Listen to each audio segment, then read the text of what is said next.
अच्छा, so we were discussing investment appraisal and investment appraisal में हमने प्रेजेंट वैल्यू का कॉन्सेप्ट समझा। हमने ये समझा कि अगर कोई कैश फ्लो हमें आज से 1 साल 2 साल बाद 3 साल बाद मिले और हमें ये फैसला करना हो कि उस कैश इनफ्लो के लिए आज हम कितना इन्वेस्ट करें based on the required return that we expect, तो उसकी बेस पर आज हम कितना इन्वेस्ट करें वो हमने कैलकुलेशन की प्रेजेंट वैल्यू की। फिर रिक्वायर्ड इन्वेस्टमेंट जो एक्चुअली रिक्वायर्ड इन्वेस्टमेंट होगी उसके साथ उसको क्या कर रहे थे, कंपेयर करके देख रहे थे कि क्या अपना मिनिमम रिक्वायर्ड रिटर्न अचीव करने के लिए जो इन्वेस्टमेंट हमें करनी चाहिए वो ज्यादा है या जो मांगी जा रही है इन्वेस्टमेंट वो ज्यादा है। और जो डिफरेंस होता था इन दोनों का उसको हम नेट प्रेजेंट वैल्यू कहते थे, और उसकी बुनियाद पर हम ये डिसीजन ले पाते थे कि हमें एक्सेप्ट करना है या रिजेक्ट करना है। इसी तरीके से हमने एक और कैलकुलेशन की आईआरआर की, इंटरनल रेट ऑफ रिटर्न की। उसमें हमने ये देखा कि वो कौन सा रेट ऑफ रिटर्न है, यानी वो कौन सा रेट है, डिस्काउंट रेट, जिससे हम डिस्काउंटिंग करें तो जो प्रेजेंट वैल्यू यानी इन्वेस्टमेंट की वैल्यू आए वो एग्जैक्टली रिक्वायर्ड इन्वेस्टमेंट के बराबर हो। यानी 10% पे लेट्स से हमने डिस्काउंटिंग की और प्रेजेंट वैल्यू आ गई, यानी 10% कमाने के लिए ये इन्वेस्टमेंट करनी चाहिए, आ गई प्रेजेंट वैल्यू। ये जो इन्वेस्टमेंट है अगर ये जो 10% पे निकली है ये उस एक्चुअल रिक्वायर्ड इन्वेस्टमेंट के क्या हो जाए, बराबर हो जाए, तो इसका मतलब हम 10% कमा रहे हैं। और बराबर होने से जो डिफरेंस है वो 0 हो जाएगा and the difference is called NPV. So 0 का मतलब 0 डिफरेंस है, तो इसका मतलब ये है वो रिटर्न जो हम इस प्रोजेक्ट से कमा रहे होंगे, दैट्स आईआरआर। सो वो हमें बता देगा कि इतना परसेंट आप कमा रहे हो। दोनों सूरतों में हम फैसला कर पाएंगे कि एक्सेप्ट करें या रिजेक्ट। एनपीवी जब पॉजिटिव आ जाए, क्योंकि एनपीवी हम निकालते ही अपने उस मिनिमम रेट पर है जो हमें चाहिए होता है, और अगर पॉजिटिव आती है तो इस बात की इंडिकेशन है कि आप उस रेट से ज्यादा कमा रहे हो, दैट्स अ पॉजिटिव एनपीवी होना काफी है, कंपैरिजन की जरूरत नहीं है। बट आईआरआर सिर्फ रेट है जो ये बता रहा है कि आप कितना परसेंट कमा रहे हैं, आप कितना परसेंट कमा रहे हैं, सिर्फ ये बताता है। सिर्फ आईआरआर देखकर आप ये फैसला नहीं कर सकते हो कि आपको ये इन्वेस्टमेंट करनी चाहिए या नहीं करनी चाहिए, बिकॉज जब तक आप अपने रिक्वायर्ड रेट के साथ उसको कंपेयर नहीं करेंगे you won't be able to take a decision. So आप इसको कंपेयर करोगे अपने रिक्वायर्ड रेट से, which is usually the cost of capital. Cost of capital क्या है, जो आपने अपने कंपनी में इन्वेस्ट करने वालों को देना होता है रिटर्न। सो अगर आपके कंपनी में इन्वेस्ट करने वाले लोग आपसे 10% एक्सपेक्ट करते हैं तो आप कोई भी ऐसा प्रोजेक्ट जो 10% से कम कमाता हो आप एक्सेप्ट ऑब्वियसली नहीं करेंगे। So you will compare your IRR, that is the return of the project, with your cost of capital, and if your IRR is greater then you will go for the project, otherwise you will reject it. So NPV में positivity decision है और IRR में comparison with the cost of capital will help you take a decision. अब जो हमने ये calculation की थी लास्ट क्लास में, उसमें हमें प्रोजेक्ट के हर साल का नेट कैश फ्लो गिवन था। ईयर 1 पे इतना मिलेगा, ईयर 2 पे इतना मिलेगा, ईयर 3 पे इतना मिलेगा। बट जब आप एक प्रोजेक्ट करने जाते हो तो पहले साल के एंड पे नेट कैश फ्लो क्या होगा ये हमें एस्टिमेट करना पड़ेगा, कैलकुलेट करना पड़ेगा। मिसाल के तौर पर मेरे सामने एक प्रोजेक्ट या एक इन्वेस्टमेंट ये है कि मुझे अपनी कंपनी में एक इक्विपमेंट खरीद के इंस्टॉल करना है, मशीनरी खरीदनी है। अब मशीनरी में लेट्स से $1 मिलियन चाहिए उस मशीनरी को खरीदने के लिए, that's my required investment. But should I go for it or not depends on the benefits that I will be getting from the use of this machinery. अच्छा, अब benefit क्या है? बेनिफिट ये होगा कि वो मशीनरी मुझे एक्स्ट्रा प्रोडक्शन करके देगी। वो एक्स्ट्रा प्रोडक्शन में आगे क्या करूंगा? सेल करूंगा, बेचूंगा। उसको बेच के मुझे सेल्स रेवेन्यू मिलेगा। सेल्स रेवेन्यू मेरा कैश इनफ्लो होगा। बट फ्री में तो नहीं बनेंगे वो यूनिट्स, उस पे लगेगा मटेरियल, मटेरियल का पैसा होगा मेरा आउटफ्लो। लेबर कॉस्ट लगेगी आउटफ्लो, अदर कॉस्ट होंगी आउटफ्लोज, अन्य और बहुत सारी कॉस्ट होंगी जो जाएंगी। अब ईयर 1 है, सेल्स की शक्ल में ईयर 1 में पैसा आएगा, खर्चों की शक्ल में पैसा जाएगा। तो जो पहले साल का मेरा कैश फ्लो होगा नेट, वो मेरे कैश इनफ्लो और कैश आउटफ्लो का डिफरेंस होगा। वो जो नेट था वो इससे पिछली क्लास में मैं अज्यूम करके आपको दे रहा था। अब की क्लास में हमने सीखना यह है कि वो नेट कैश फ्लो कैसे निकालना है जिसकी आगे प्रेजेंट वैल्यू निकालनी है। आपको मैं 1 साल के बाद का बता दूं $15,000 मिलेंगे, आपको रेट बता दूं 10%, तो आप प्रेजेंट वैल्यू निकाल लोगे? यस। बट अब हमारा काम ये नहीं है कि हमने 15,000 की प्रेजेंट वैल्यू निकालनी है, अब हमारा काम है 15,000 निकालना। वो तो हम कैलकुलेट कर चुके हैं कि प्रेजेंट वैल्यू कैसे निकालते हैं। How to find out that 15,000 जिसकी प्रेजेंट वैल्यू निकालनी है? सो जो बड़ा क्वेश्चन होगा जिसको हम एडवांस एनपीवी का सवाल कहते हैं, उसमें नेट कैश फ्लोस पहले निकालने पड़ेंगे, फिर उनकी प्रेजेंट वैल्यू निकलेगी और फिर आप एनपीवी करोगे। अब उसका परफॉर्मा मैंने आपको स्क्रीन पे शेयर किया हुआ है कि how to find out net cash flow of each year. So just look at this proforma in the first year column 1, you can see sales starting from sales। तो पहली raw में sales आ गई, यानी जो ईयर 1 में आप इस इन project से सेल्स रेवेन्यू जनरेट करोगे वो आएगी। फिर उस कॉलम में नीचे तक जब आप जा रहे हो तो कॉस्ट आ रही है। अब कॉस्ट में हर कॉस्ट आएगी जिसमें कैश इन्वॉल्व होगा। नंबर 1 क्या इन्वॉल्व होगा? कैश, क्योंकि ये कैश फ्लो बेस्ड टेक्निक है, इसमें कैश ही देखा जाता है, प्रॉफिट नहीं देखा जाता। Cash number 1।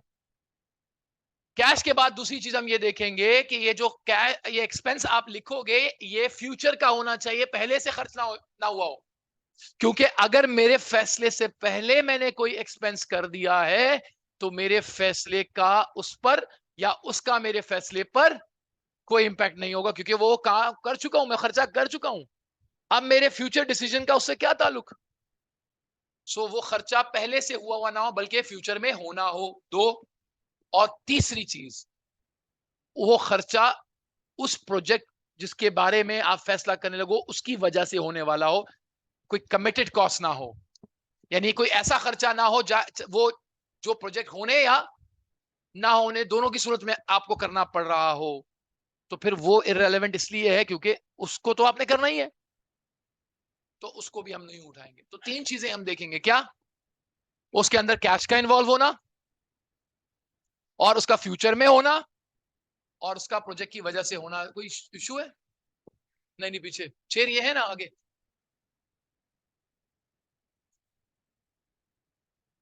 वो बेच रहे हैं।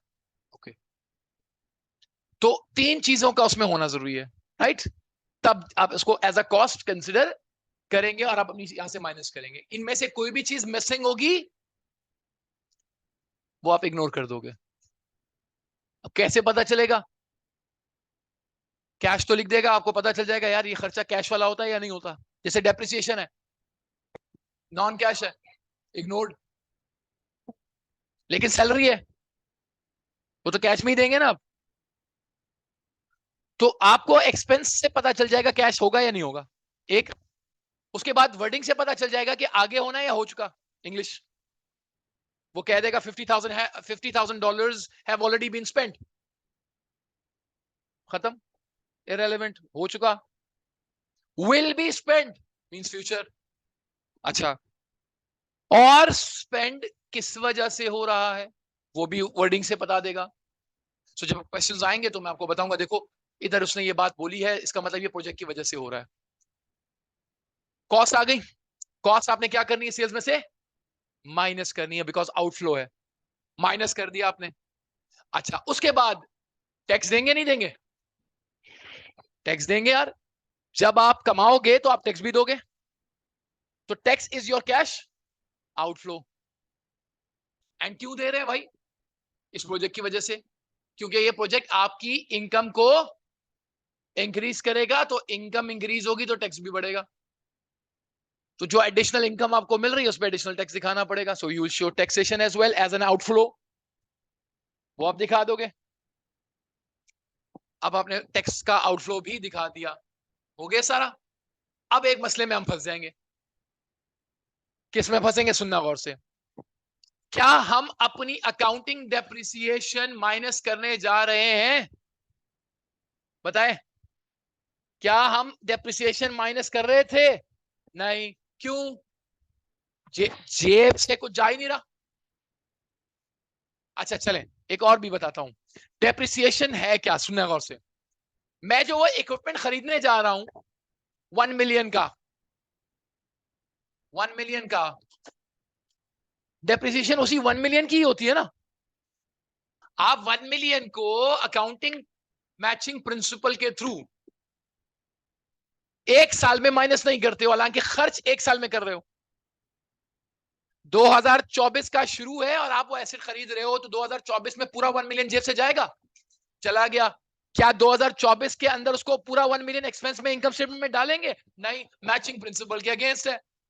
अगर उस एसेट ने अगले 5 साल तक की सेल्स जनरेट करनी है, तो सेल्स 5 सालों में दिखा रहे हो, उसका खर्चा एक साल में कैसे दिखा रहे हो, मैचिंग प्रिंसिपल के अगेंस्ट है। तो आप 1 मिलियन को 5 हिस्सों में डिवाइड करके एक्सपेंस आउट करते हो, या स्ट्रेट लाइन पे यानी इक्वली 5 पे डिवाइड कर देते हो, या रिड्यूसिंग बैलेंस से करते हो, बट करना 5 सालों में ही है। तो 1 million is going to be charge annually if you have to follow the accounting principles वगैरह। अब हम एनपीवी जब निकालते हैं तो 1 मिलियन आखिर में वैसे भी हम माइनस करते हैं, नहीं करते, 1 मिलियन करते हैं ना एनपीवी निकालते वक्त, इनिशियल इन्वेस्टमेंट आखिर में क्या करते हैं, माइनस करते हैं पूरा 1 मिलियन। अब मुझे बताओ, अगर मैं 1 मिलियन आखिर में एनपीवी निकालते वक्त क्या कर रहा हूं, माइनस, और उससे पहले मैं अपने कैश फ्लोज में से भी माइनस कर दूं उसको डेप्रिसिएशन के नाम से, तो एक चीज 2 बार माइनस होगी, और दो में से एक ही तरीके से माइनस करनी चाहिए, या तो आखिर में 1 मिलियन एक साथ, या पीसेस में। पीसेस में नहीं करना चाहिए, क्योंकि वो अमाउंट तो वही होगी, टाइमिंग अलग हो जाएगी। जा कब रहे हैं, 0 पे। डेप्रिसिएशन के तरीके से चार्ज करोगे तो कुछ हिस्सा 1 में, फिर 2 में, तो उसकी जो प्रेजेंट वैल्यू आएगी वो डिफरेंट आएगी, उससे आपका फैसला गलत हो जाएगा। पैसा जा रहा है सारा का सारा 0 पे, और आप अगले अगले अलग अलग सालों में दिखाओगे। सो इसलिए डेप्रिसिएशन के तरीके से चार्ज करना सही, इसलिए ज्यादा बेहतर है कि आप एनपीवी में इनिशियल इन्वेस्टमेंट के तौर पे उसको माइनस करो। ठीक है, ये बात तो सब समझ में आ गई, डेप्रिसिएशन हमने माइनस नहीं करनी, नहीं की। ये जो टैक्स की फिगर है, ये वाली, ये इस वाली फिगर पे लगेगी है ना। आप इस फिगर का 30%, लेट्स से टैक्स रेट 30% है, तो आप यहां जो टैक्स लिखोगे वो इस फिगर का 30% लिखोगे ना, सेल्स में से खर्चे, तब आपका प्रॉफिट लगेगा ना, प्रॉफिट पे टैक्स लगेगा ना। तो ठीक है, आपने लगा दिया, इन खर्चों में आपने डेप्रिसिएशन माइनस किया, नहीं। अच्छा, व्हाट अगर टैक्स वाले टैक्स लगाते वक्त डेप्रिसिएशन माइनस कर रहे हैं, है ना, वो क्या कर रहे हैं, वो जब टैक्स लगा रहे हैं तो आपकी डेप्रिसिएशन क्या कर रहे हैं, माइनस कर रहे हैं, और फिर कह रहे हैं टैक्स लगाएंगे। हमने उसको माइनस किए बगैर ही टैक्स लगा दिया, तो जो टैक्स की फिगर इस वक्त आपको दिख रही है, ये उस टैक्स फिगर से जो एक्चुअली हम दे रहे होंगे ज्यादा दिख रही होगी। क्योंकि वो लोग तो एक्सपेंस माइनस करेंगे डेप्रिसिएशन, फिर टैक्स लगाएंगे, तो ऑब्वियसली उनके पास जो एक्चुअल टैक्स आ रहा होगा वो कम होगा, और हम जो यहाँ टैक्स दिखा रहे हैं क्योंकि हम एक आइटम माइनस नहीं कर रहे और नहीं करना चाहिए, बट टैक्स वाले कर रहे हैं तो हम उनको मना थोड़ी करेंगे, करें वो भले, अच्छा है हमारा टैक्स कम हो। सो वो तो अलाउ करते हैं डेप्रिसिएशन, जिसको वो कैपिटल अलाउंस कहते हैं, they will subtract it, but when they will subtract it, the tax actually that we are going to pay will be different, the one that is being shown here. तो अब tax overstate हो जाएगा। अच्छा, इसको सही करने के लिए अगर हम डेप्रिसिएशन ऊपर क्या कर दें, माइनस कर दें पहले,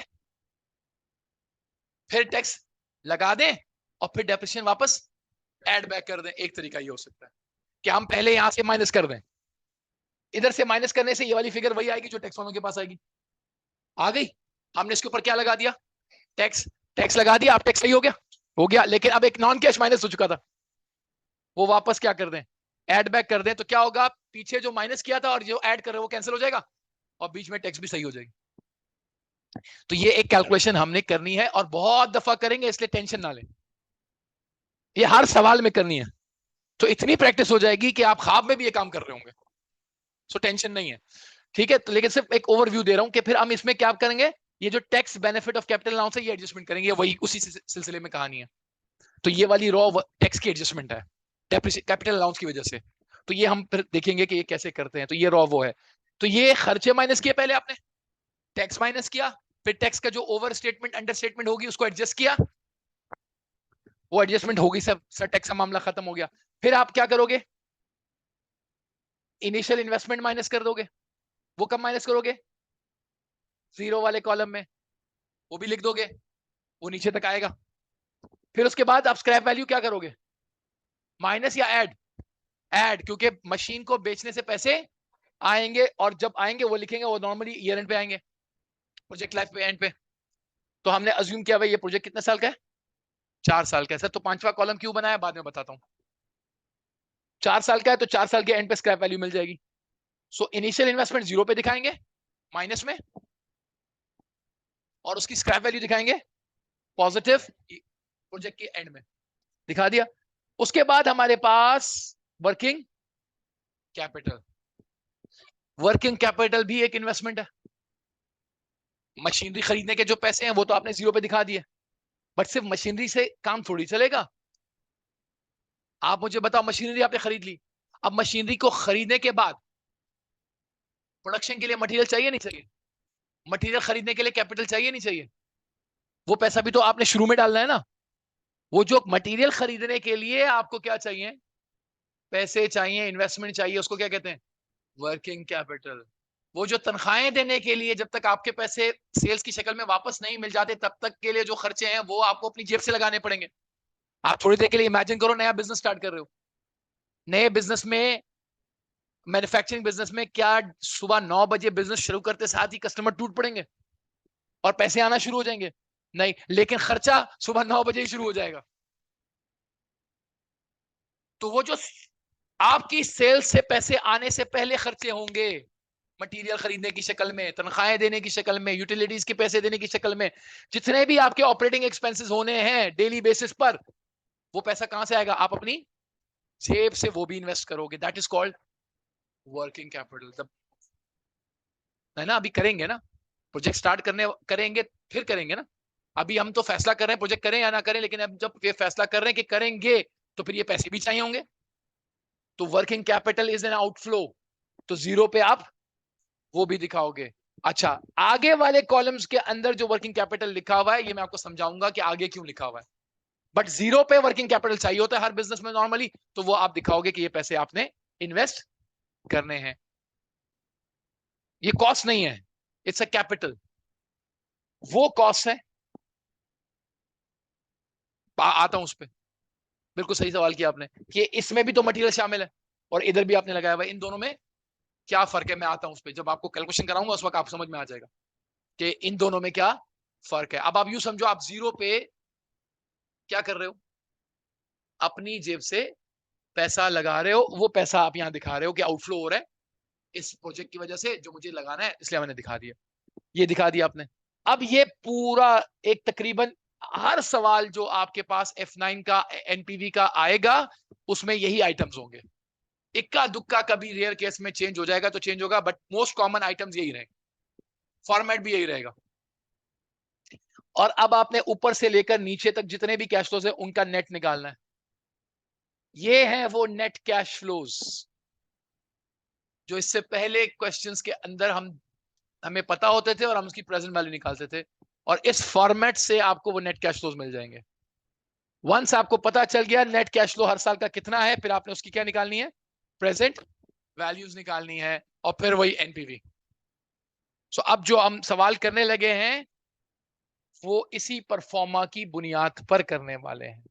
ये परफॉर्मा होगा and this pro forma will be used through out the investment appraisal. Bar bar use होगा, आपको इंशाल्लाह ये याद हो जाएगा परफॉर्मा। इसमें गिनती के ही आइटम्स हैं। एक वहां से सवाल आ रहा था जी, वर्किंग कैपिटल आउटफ्लो है, माइनस होगा कहां पर? मैंने आपको कहा ना आगे वाले मामले में बाद में बताऊंगा, अभी आपको समझ में नहीं आएंगे। अभी आप सिर्फ जीरो वाला समझे कि जीरो में हमने आउटफ्लो करना है, इन्वेस्टमेंट करनी है, इसलिए आउटफ्लो है। आगे जो है वो क्यों दिखाया जा रहा है, कैसे दिखाया जा रहा है, वो जब क्वेश्चन आएगा मैं उस वक्त आपको समझाऊंगा जी। वो नीचे भी दोबारा ही आ जाएगा, वही चीज आएगी दोबारा। प्रेजेंट वैल्यू इसकी वन ही आएगी, वन टाइम ही होगी, डिस्काउंट फैक्टर इसका वन ही होता है जीरो का। तो जब ये इससे मल्टीप्लाई होगा ना तो सेम आंसर वापस आ जाएगा, कोई चेंज नहीं आएगा, क्योंकि जीरो वाले कॉलम की फिगर्स एज इट इज आती हैं, उसमें कोई प्रेजेंट वैल्यू निकाली नहीं जाती।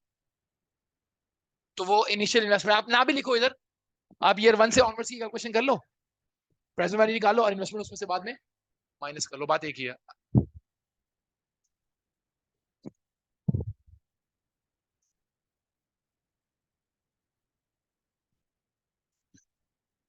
इसको कॉपी करने की जरूरत नहीं है, ये फाइल मैं आपके साथ शेयर कर लूंगा। अभी जब हम क्वेश्चन करेंगे तो ऑटोमेटिकली आपकी कॉपी पे सवाल फिगर्स के साथ इसी फॉर्मेट में आएगा।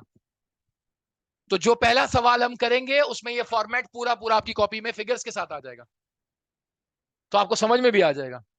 अभी मैंने सिर्फ एक ओवरव्यू देने के लिए किया था, अभी जब सवाल करवाऊंगा तो यही परफॉर्मा इस्तेमाल करूंगा।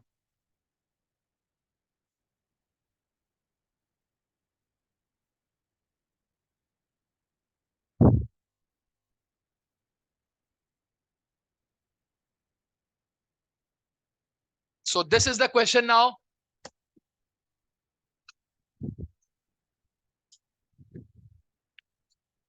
अब चूंकि ये पहला सवाल है इसलिए अगर आप लोग सब खामोश हो जाएं और सवाल पे फोकस करें और हम देखें कि अब एक कंप्लीट क्वेश्चन होता किस स्टाइल का है, और आपने क्या चीजें नोट करनी है व्हाइल रीडिंग द क्वेश्चन, ये बहुत इंपॉर्टेंट है। सबसे पहला काम आपने सवाल में ये देखना है कि जिस इन्वेस्टमेंट को कंसिडर किया जा रहा है वो है क्या एक्चुअली। हर दफा एक जैसी इन्वेस्टमेंट तो नहीं होगी, कभी आप मशीनरी परचेज कर रहे होंगे उसकी वजह से न्यू सेल्स अराइज हो रही होंगी, कभी आप न्यू प्रोडक्ट लॉन्च कर रहे होंगे उसकी वजह से सेल्स हो रही होंगी, कभी आप कोई ऐसी टेक्नोलॉजी इस्तेमाल करने लगेंगे जिससे सेल्स नहीं बढ़ रही होंगी बल्कि आपकी एग्जिस्टिंग कॉस्ट कम हो रही होगी। So the type of investment must be identified so that you understand the data given in the question. Otherwise, you won't be able to understand the question. Rainbow Company, a medium-sized company specializing in manufacture and distribution of equipment for babies and small children, is evaluating a new capital expenditure project in a joint venture with another separate company. It has invented a remote controller purchase push chair. Remote controlled chair, one of the first of its kind on the market. It has been unable to obtain a patent for the invention, but is sure that it will monopolize the market for the first 3 years. After this, it expects to be faced with stiff competition. 3 साल तक technology ऐसी है कि अगलों को time लगेगा उसको develop करने में, समझने में और अपनी टेक्नोलॉजी डेवलप करने में। 3 साल बाद लोग कर जाएंगे एक्सपेक्टेड है, और फिर उसके बाद आपकी ऑब्वियसली सेल्स गिरना शुरू होंगी. This is an additional information. Maybe we don't need it while calculating NPV. The project has immediate cost of 2.1 million. वो initial investment. Sales are expected to be $1,550,000 per annum from year 1 to year 3 हर साल, falling to 650,000 per annum for the 2 years after that. तो total कितने हो जाएंगे? 5 years. 3 years तक एक sales है, फिर 2 साल तक कुछ और sales. No further sales of the product are expected after the end of year 5. Cost of sales 40% of sales. Distribution cost 10% of the sales.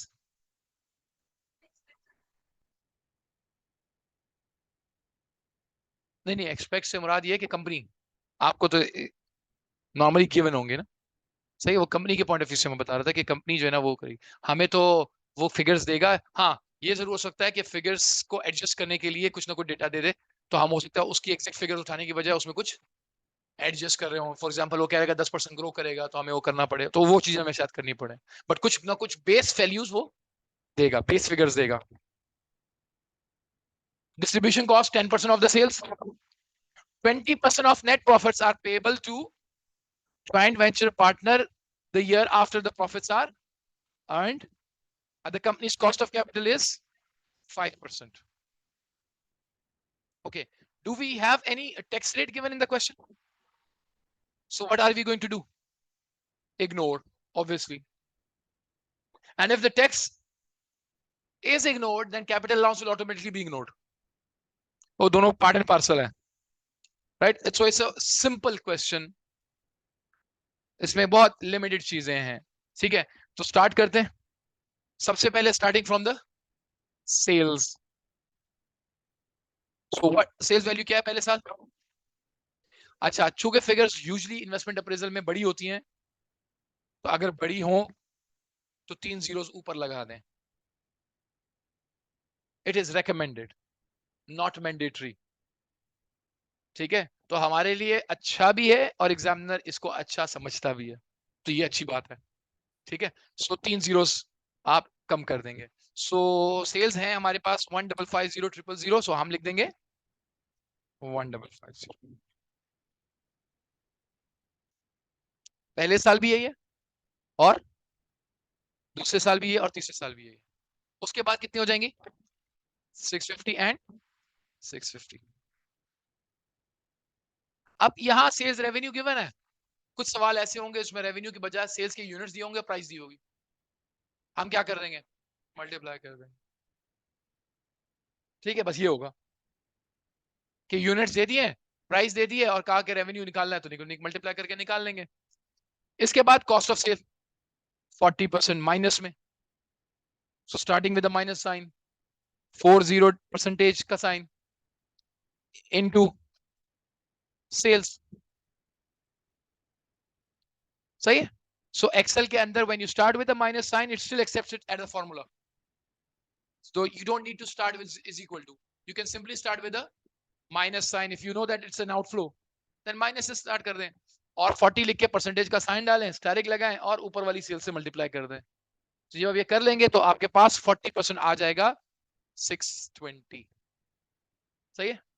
और अगर मैं इसको एंड तक क्या कर दूं, ड्रैग कर दूं, तो ये सबको क्या कर देगा? कॉपी पेस्ट कर देगा. सही है. इससे कर देता हूं. अगर आप ये नहीं करना चाहते हो तो आप इसको कंट्रोल सी करके क्या करो, कॉपी करो, यहां से लेकर यहां तक सेल्स को सेलेक्ट करें, और कंट्रोल वी प्रेस कर दें, तो वो जो फॉर्मूला है 40% वो अप्लाई कर देगा. बट वो अप्लाई इस तरह करेगा कि पहले आपने यहां बताया था L3 का 40%, वो आगे खुद ब खुद इसको M3 कर देगा, एंड अगले वाले को खुद N3 कर देगा. So it will change the reference accordingly,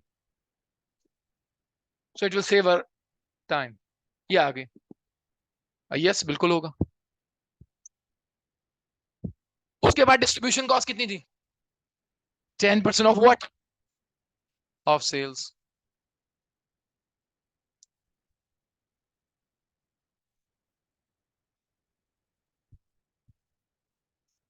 सही है. ये आ गई, सही है या नहीं? ओके, उसके बाद हम इनका नेट निकाल लेंगे।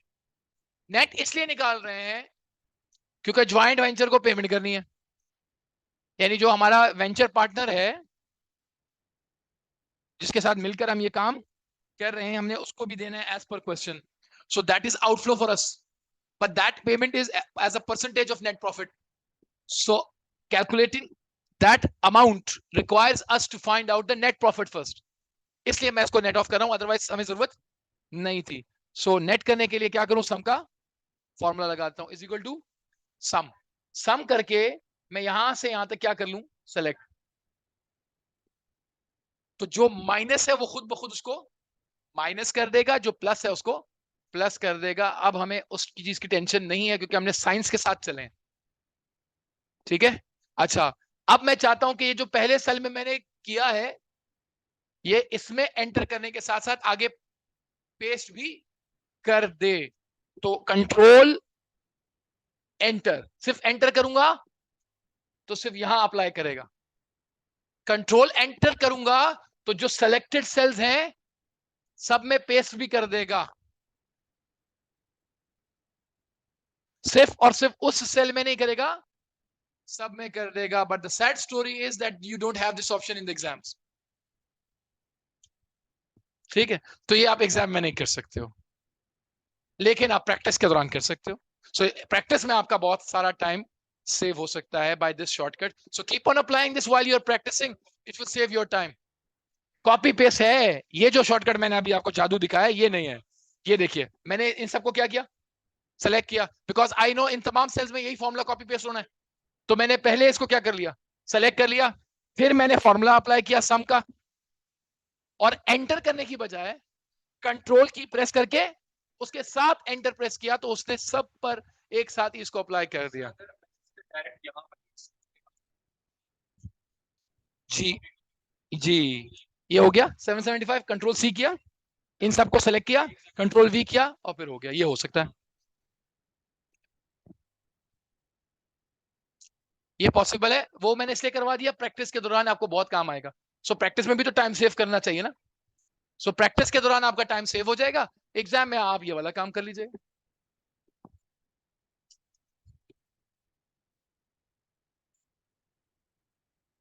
ज्वाइंट वेंचर पार्टनर को कितनी पेमेंट कर रहे हैं हम, 20%।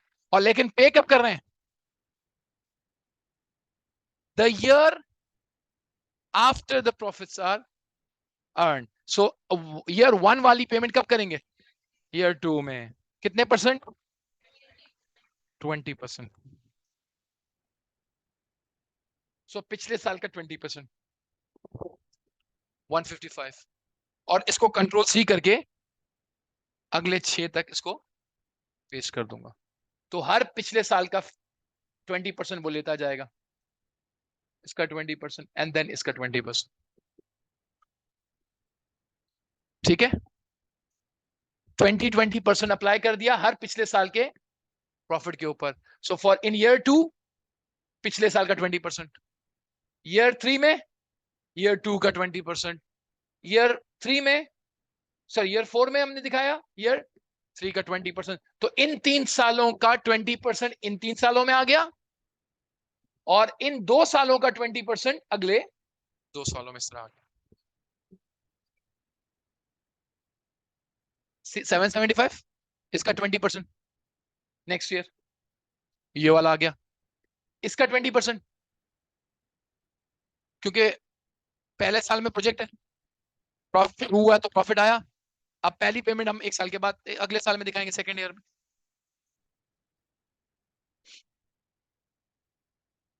सो if there is any point जो कि इधर तक आपको समझ में नहीं आया हो तो वो पूछना, क्योंकि इसके बाद और कुछ भी नहीं है। इसके बाद सिर्फ क्वेश्चन से फिगर उठाना है, इंसर्ट करना है, कैलकुलेशन यहीं तक थी। कोई पॉइंट समझ में ना आया हो, ज्वाइंट वेंचर पेमेंट उनका शेयर होगा। हाँ, अब मेरी कंपनी है, मैं तो अपनी कंपनी के हिसाब से कर रहा हूँ ना। तो आप मेरे लिए पार्टनर हो लेकिन आउटसाइडर हो। मैंने इस प्रोजेक्ट में से 20% ऑफ द प्रॉफिट आपको भी देना है, बाकी मैं रखूंगा। इन्वेस्टमेंट मैंने करनी है। आप हो सकता है मेरे साथ वर्किंग पार्टनर हो, आप हो सकता है मेरे साथ स्किल वाले पार्टनर हो, आप मेरे साथ हो सकता है ऐसे पार्टनर हो जिसको वो काम आता है, इन्वेस्ट मैं कर रहा हूं, तो मुझे आपकी स्किल के पैसे आपको एज अ प्रॉफिट परसेंटेज देनी है रादर देन सैलरी के तौर पे दे रहा हूं।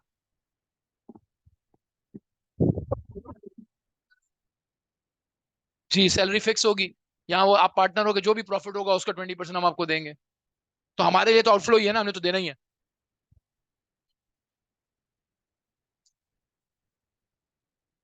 किसकी?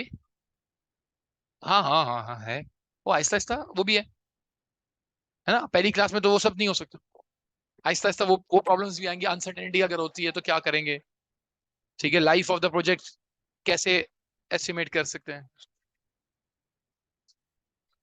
जी, क्या दी होती? हाँ हाँ हाँ, वो हमेशा अलाउबल एक्सपेंडिचर नहीं होता, तो वो फिर वो बताता भी है, क्योंकि टैक्स था नहीं इसलिए उसने कुछ कहा नहीं उसके बारे में, बट इस तरह की चीजों के बारे में वो नॉर्मली बताता है कि ये टैक्स अलाउबल है या नहीं है। Okay, what was the initial investment? 2100 minus 2100, and do we have scrap value? So there was no scrap value, so zero लिख देते हैं। अब हम फिर से नेट कैश फ्लो निकालें, सम, लेकिन आप दोबारा से नहीं शुरू करना है, जहां तक ऑलरेडी नेट कर चुके थे वहां के बाद से सम करना है, वो अब शुरू से नहीं करना है, क्योंकि हम ऑलरेडी ये वाला कर चुके हैं यहां तक, अब यहां से ऑनवर्ड्स को सम करना है। 2100, कंट्रोल सी, कंट्रोल वी। सो पहले साल 775, दूसरे साल 775 minus 155 620, 775 minus 155 620 and so on so fourth, सब तक आ गए। ये है वो नेट कैश फ्लोज जो हमारे पास नहीं थे, हमने कैलकुलेट कर लिया। अब हमें देखना यह है कि इस प्रोजेक्ट में जहां हमें अगले कई सालों तक ये कैश फ्लोज मिलने हैं और हमें रिटर्न चाहिए 5%, तो हम कितनी इन्वेस्टमेंट करें ताकि जब हमें ये वाले कैश फ्लोज मिले तो ना सिर्फ हमारी इन्वेस्टमेंट कवर हो रही हो, बल्कि हमारा जो 5% रिटर्न है वो भी इन कैश फ्लोज में से हमें मिल रहा हो। उसके लिए अब हमने प्रेजेंट वैल्यूज निकालनी, ठीक है। ओके, अब do you remember discount factor? $1 present value, and do you remember the formula for discount factor? Okay, बताइए जरा क्या है? 1 plus r 5% raise to the power minus, पहले साल के लिए 1 होगा ना, तो 1 यहां लिखा हुआ है,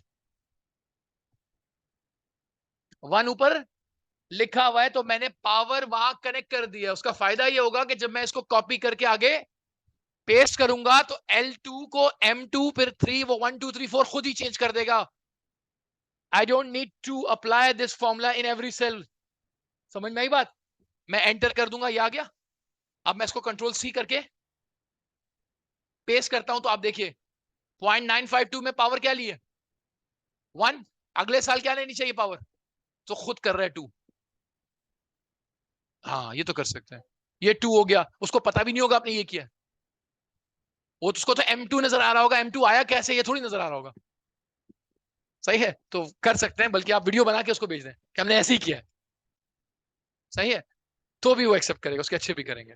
सो M2, फिर आगे गए आप, डबल क्लिक किया N2, so by connecting it with the above row you don't have to write this formula again and again, वो एडजस्ट खुद कर लेगा एक्सेल। सही है, तो आपके पास डिस्काउंट फैक्टर्स 1 गो में आ जाएंगे, एक सेल पे लगाया, बाकी कॉपी पेस्ट करना जी। वो छठे साल में वो आ गया ना, वो ज्वाइंट वेंचर की पेमेंट आ गई ना, वो 5-6 साल वाली हमने छठे साल में करनी थी, तो एक आउटफ्लो जो है वो आपका 6th ईयर में भी आ गया, इसलिए ट्रैक हो गया। अब क्या करूं? मल्टीप्लाई। अब देखिए प्लीज, साथ साथ कॉन्सेप्ट बता रहा हूं, फिर आपको शॉर्टकट पे ले आऊंगा, ये करने की जरूरत नहीं पड़ेगी। अब सुने पहले, इधर देखें सब, एवरीवन, 775 कब मिल रहे हैं? एक साल के बाद। Pickup your calculators.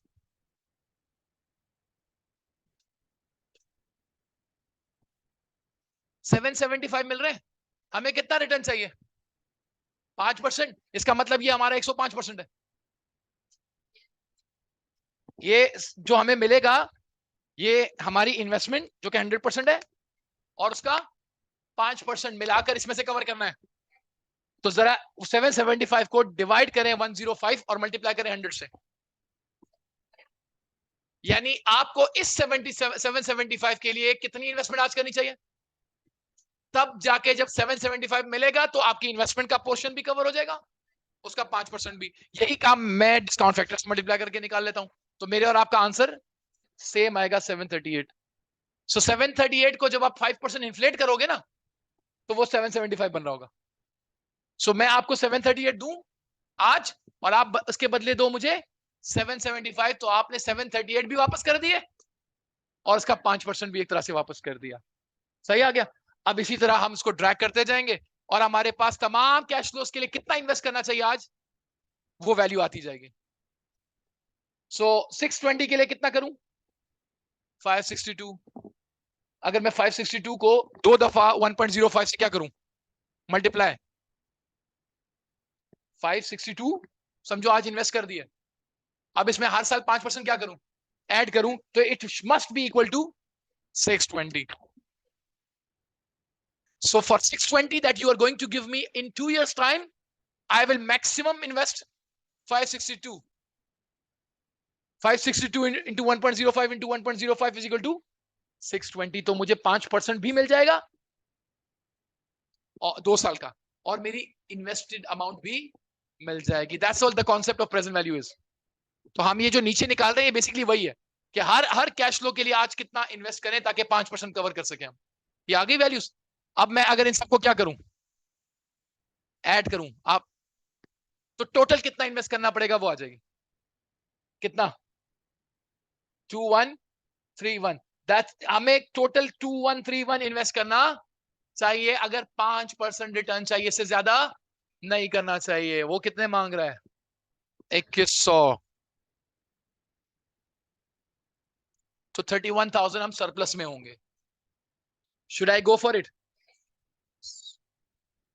We will be earning a surplus of 31,000. This is what we should be investing maximum, and this is what we are required to invest.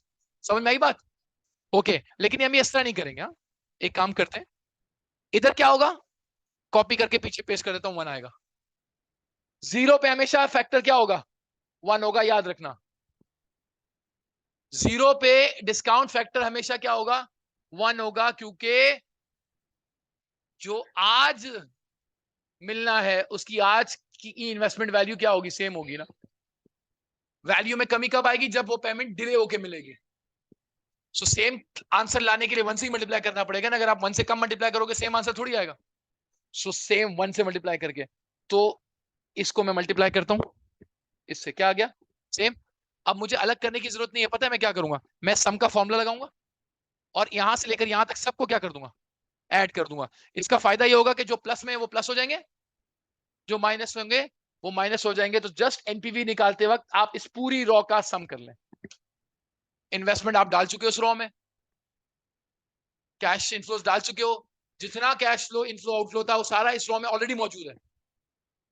तो मैं एंटर करूंगा तो वही 31,000 आंसर आएगा। सही है? ओके, नाउ अब आपका टर्न। नोट कर लें इसको। लैपटॉप्स हैं तो do it on the laptops. Registers हैं तो पहला सवाल एटलीस्ट रजिस्टर पे पूरा प्रॉपर तरीके से सॉल्व करना। हाँ जी, क्या ऑन करा दूं? बोलता हूं।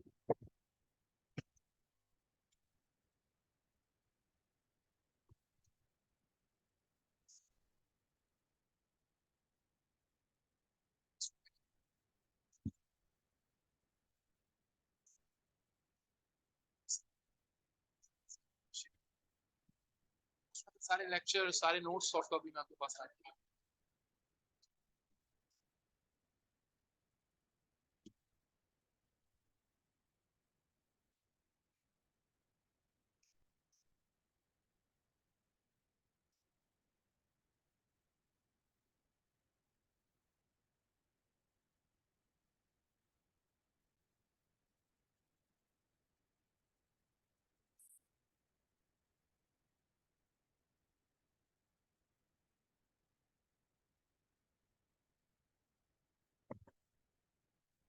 डन कर लिया।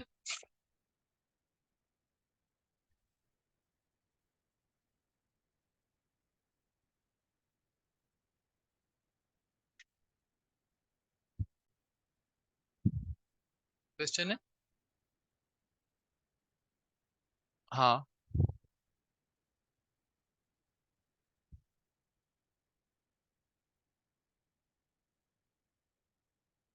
ये कैप्लान में नहीं होगा।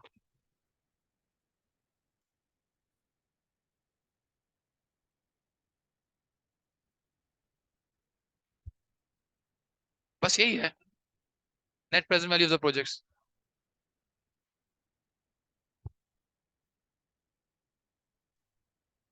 अच्छा, इधर देखिए जरा प्लीज।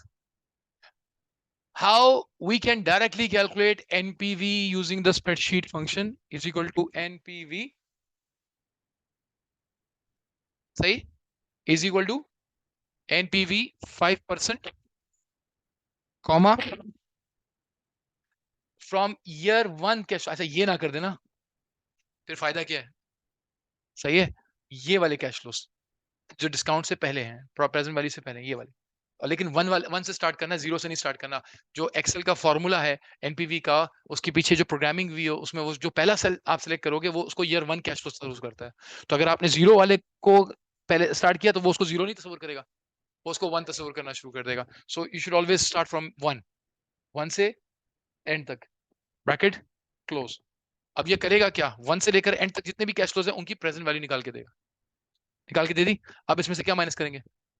इन्वेस्टमेंट। इन्वेस्टमेंट चूंकि मैंने ऑलरेडी किसमें लिखी हुई है और मैं माइनस ही करना चाहता हूं, तो मैं प्लस का साइन लगा के फिर कनेक्ट करूंगा। अगर मैं माइनस का साइन के साथ कनेक्ट करूंगा, माइनस माइनस प्लस हो जाएंगे। लेकिन रट्टा नहीं लगाना है कि हर दफा माइनस आपने प्लस लगा दिया, प्लस लगा दिया। अब मिसाल के तौर पर यहां पर मैंने प्लस लगा के 2100 खुद आज से लिख दिया, तो फिर वो माइनस करने के बजाय ऐड कर देगा।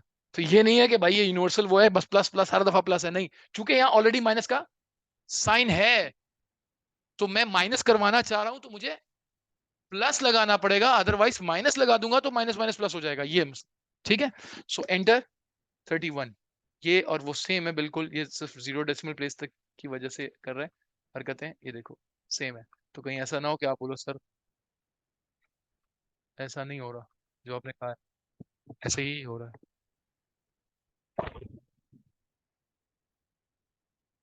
This is a function that you can use in the exam as well. देखिए मैंने आपको दोनों तरीके से करा दिया, कभी कभार शिकायतें मिली हैं, आई डोंट नो कि स्टूडेंट, मसला स्टूडेंट के अंदर था या सॉफ्टवेयर के अंदर था, ज्यादा चांस है कि स्टूडेंट के अंदर होगा। सो आके कंप्लेन ये की कि सर फॉर्मूला नहीं चल रहा था। अच्छा, असल में फॉर्मूला चल रहा होता है वो तो, जी जी, वो मसला मैं बताता हूँ। मसला क्या होता है? मसला ये होता है कि मैं अगर यहां लिखता हूं एनपीवी तो एक लिस्ट दिखती है ना, एनपीवी, तो लिस्ट दिख रही होती है। और जब मैं लिस्ट में से सिलेक्ट करता हूं ना तो फिर नीचे हिंट भी आ रहा होता है, तो हमें एक कॉन्फिडेंस आना शुरू हो जाता है कि फॉर्मूला काम कर रहा है। आदत इतनी हो जाती है इस चीज की कि हमें लग रहा होता है कि ये दिखेगा तो फॉर्मूला काम कर रहा है, जबकि एग्जाम में वो हिंट नहीं देता। राइट, तो उसमें आपको इसको देखे बगैर, यानी ये कुछ भी नहीं दिख रहा होगा, आपको फॉर्मूले का स्ट्रक्चर पूरा याद होना चाहिए। So you should remember the structure of the formula. So NPV, अब मैंने हिंट को नहीं देखना है, मैंने ब्रैकेट ओपन किया, ब्रैकेट ओपन करके खुद से इन सबको क्या किया, सेलेक्ट किया, ब्रैकेट को क्लोज किया, प्लस का साइन लगाया, इसको क्लिक किया, एंटर करूंगा तो you will see it's working.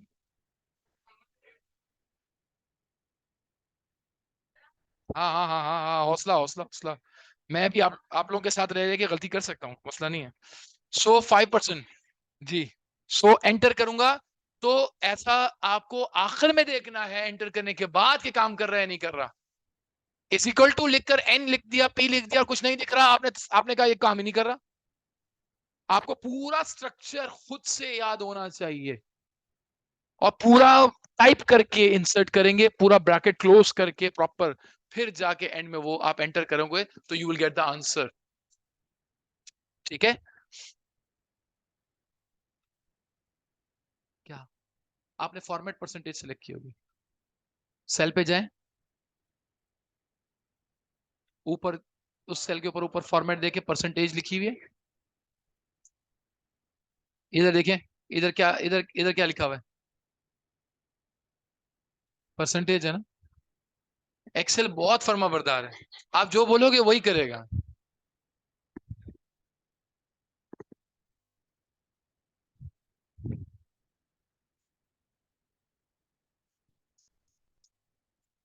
अच्छा, ये जो 5 स्टूडेंट्स ऑनलाइन बैठे हुए हैं, ये बता सकते हैं ये कहाँ से, कराची से ही है?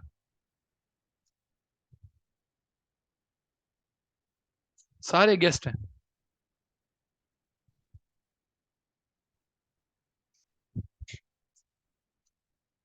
सब कराची से हैं? गुड। तो अगर आप सब कराची से हैं तो व्हाई नॉट, अगर आपको आगे कंटिन्यू करना है, सही है, आपको आगे कंटिन्यू करना है तो बेटर नहीं है कि आप फेस टू फेस क्लास ले लें? ज्यादा बेटर है आप सब लोग फेस टू फेस क्लास लें। कुर्सियां थोड़ी हमारे पास कम है, घर से लेकर आइएगा, क्योंकि फेस टू फेस अगर आप क्लास लेंगे तो ज्यादा इफेक्टिव है। आप ऑनलाइन लेंगे तो ऑनलाइन जो है वो इतना इफेक्टिव नहीं है। कोशिश करें कि फेस टू फेस लें if you have the option of taking it.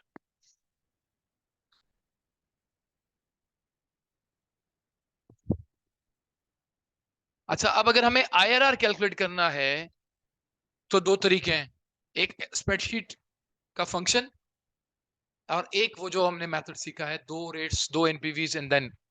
तो पहले हम वही कर लेते हैं, फिर हम फंक्शन इस्तेमाल कर लेंगे, ठीक।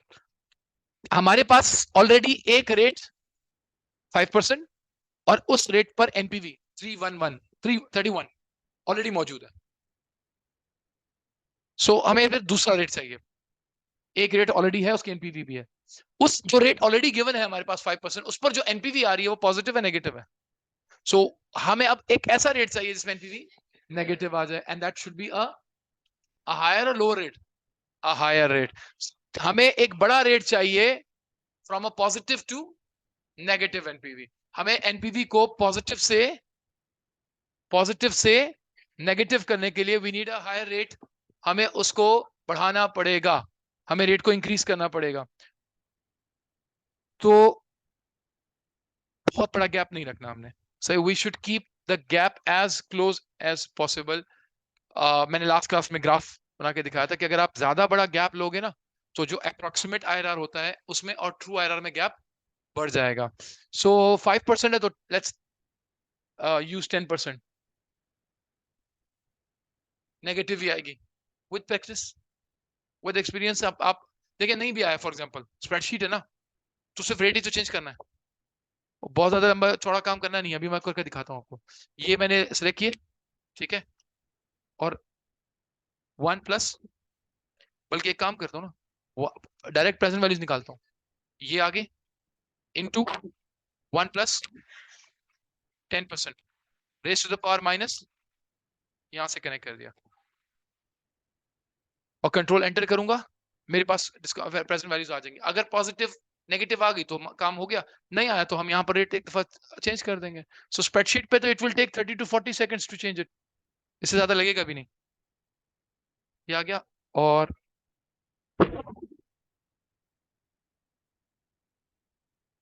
आ गया 176 नेगेटिव आ गया, और अच्छा खासा नेगेटिव आ गया। ठीक है, तो 10% भी अच्छा खासा नेगेटिव आ गया।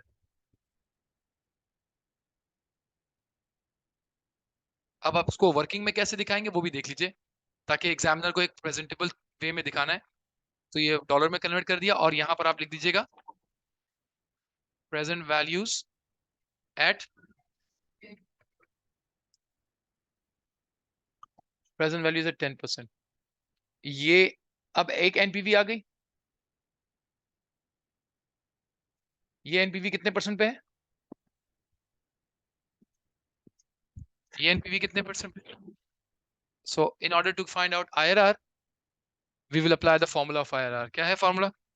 The lower rate which is 5% plus, अब इसके ब्रैकेट्स ब्रैकेट्स देख लीजिए, मैं ब्रैकेट्स कैसे लगा रहा हूं, क्योंकि इसके ब्रैकेट्स में ही प्रॉब्लम होती है। ठीक है, सो 5% लगा दिया। उसके बाद हम क्या चाह रहे हैं? कि पॉजिटिव एनपीवी उठाए और पॉजिटिव एनपीवी को क्या करे, डिवाइड करे किससे, पॉजिटिव माइनस नेगेटिव, ये करे, ये वाला ब्रैकेट क्लोज हो गया। फिर मैं चाह रहा हूं ये जो है इसको इससे क्या कर दे, नहीं, इसको इसके डिफरेंस से डिवाइड करे, ब्रैकेट क्लोज, फिर जाके मल्टीप्लाई करे 10% माइनस 5% से, ठीक है, इसको मल्टीप्लाई करे, ये पूरा एक हो गया, और फिर जो भी आंसर आए आखिर में उसको 5% ऐड कर दे उसमें।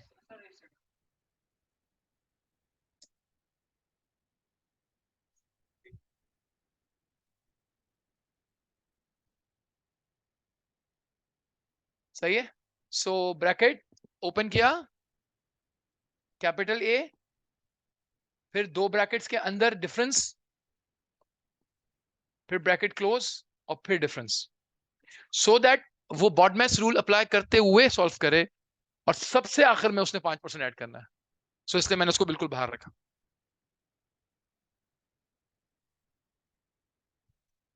कितना आया, 6% आया। So it's 5.75% if we have to write it up to 2 decimal places.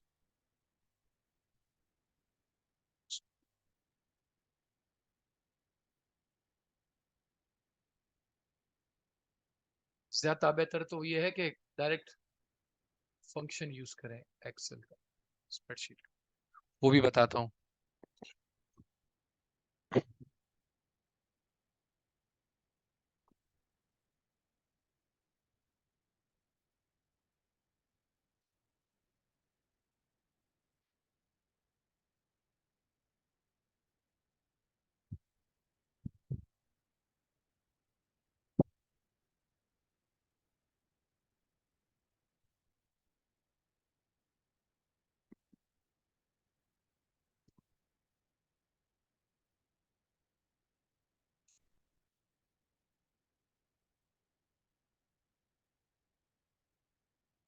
Six 5.75%।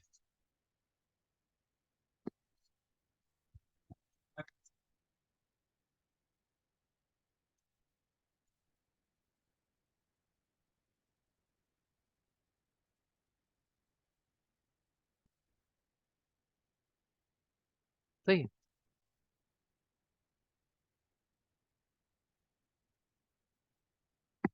5.75%।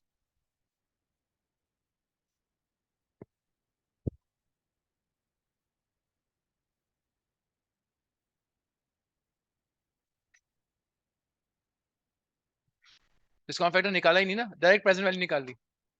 Discount factor का फॉर्मूला डायरेक्ट कैश फ्लो से।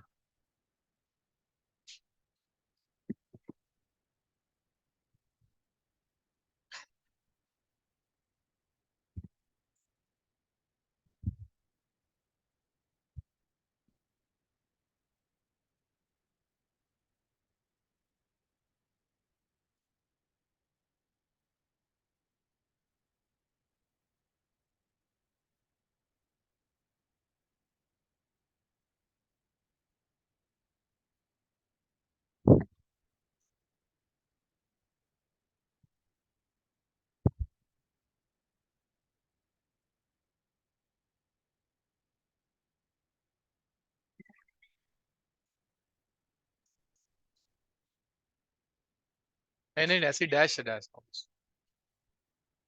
सिर्फ बताने के लिए कि यार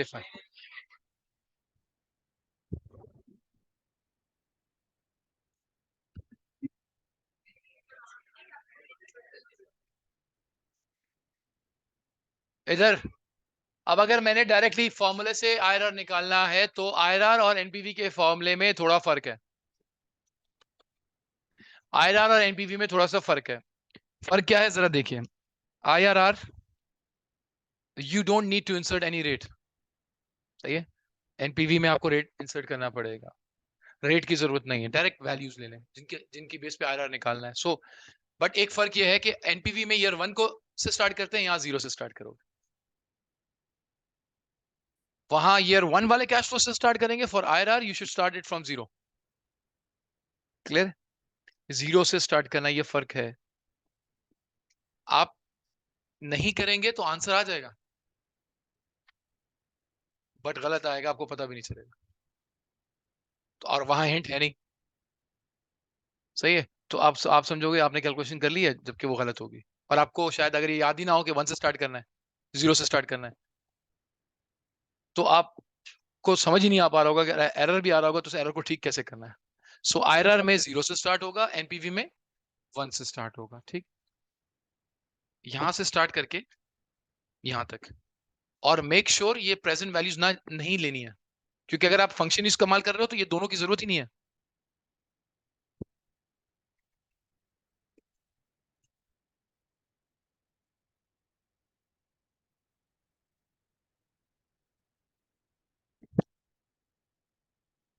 ठीक है, फर्क रहेगा, मैंने लास्ट क्लास में भी आपको बताया था, फर्क होगा हमारी कैलकुलेशन में और उसकी, बिकॉज ये अप्रोक्सीमेट कैलकुलेशंस हैं।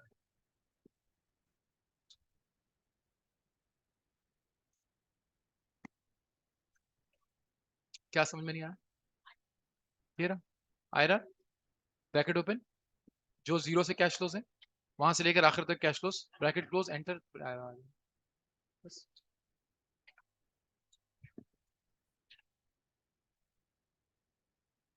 ऑन कर दो, आप तक हवा फिर भी नहीं आएगी, आप तक हवा फिर भी नहीं आएगी,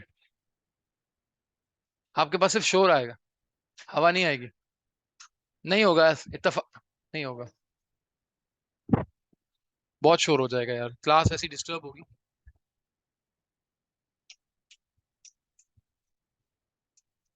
फैन चलाने तो चला लें, अलावा शोर बहुत होगा।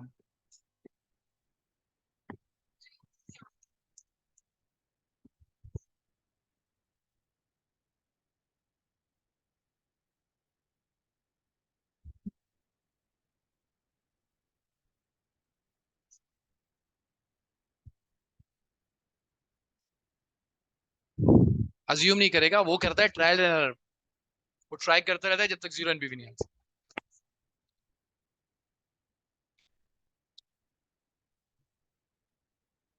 उसके वाले पे तक ऑलमोस्ट 0 होगी, हमारे वाले पे थोड़ी सी नेगेटिव होगी हमेशा।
मैं आ रहा हूँ, ये सवाल है, और ये सवाल जो है वो अभी आप सॉल्व कर लें, फिर ब्रेक के बाद हम डिस्कस कर लेंगे।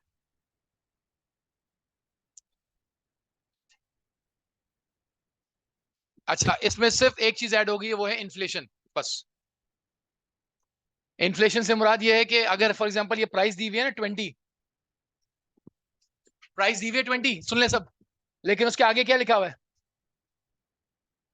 यानी ये 20 आज के हिसाब से, ये 20 आज के हिसाब से। और जब हम सेल्स दिखाते हैं तो हम कब दिखाते हैं, पहली सेल्स, पहली सेल्स 0 पे दिखाते हैं, 1 पे दिखाते हैं, 1 पे दिखाते हैं, यानी आज से 1 साल के बाद। तो अगर कोई चीज आज 20 की है और इन्फ्लेशन नहीं है, तो भी 1 साल के बाद भी 20 की होगी। लेकिन अगर इन्फ्लेशन है तो आज जितने की होगी चीज, 1 साल के बाद उतने की नहीं होगी। तो चूंकि हमारी सेल्स होती हैं पहले साल के एंड पर, पहली वाली, वो आज से 1 साल बाद की कहानी है। लेकिन जो कीमत दी हुई है वो करंट प्राइस टर्म दी हुई है, नहीं आज की दी हुई है। अब आपने देखना है कि प्राइस में इन्फ्लेशन कितनी है पर ईयर। तो do you think that this price will remain same after 1 year? No जी। आपको इसको इंक्रीज करना है हर साल। गो अहेड एंड आप प्रोफॉर्मा सेम है तकरीबन, जो जो चीजें हैं वो लिख दें, जो नहीं है वो हटा दें, सॉल्व करें जरा।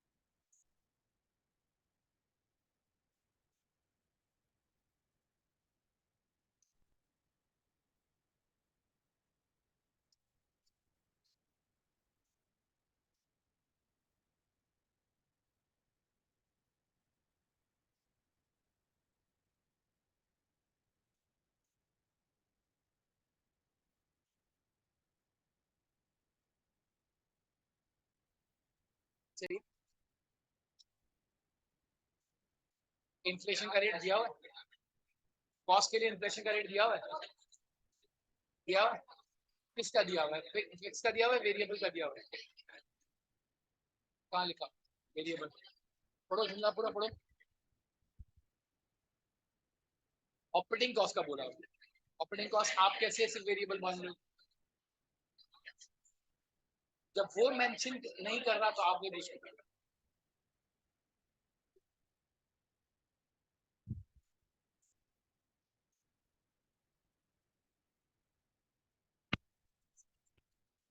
अच्छा एक बात सुनिए,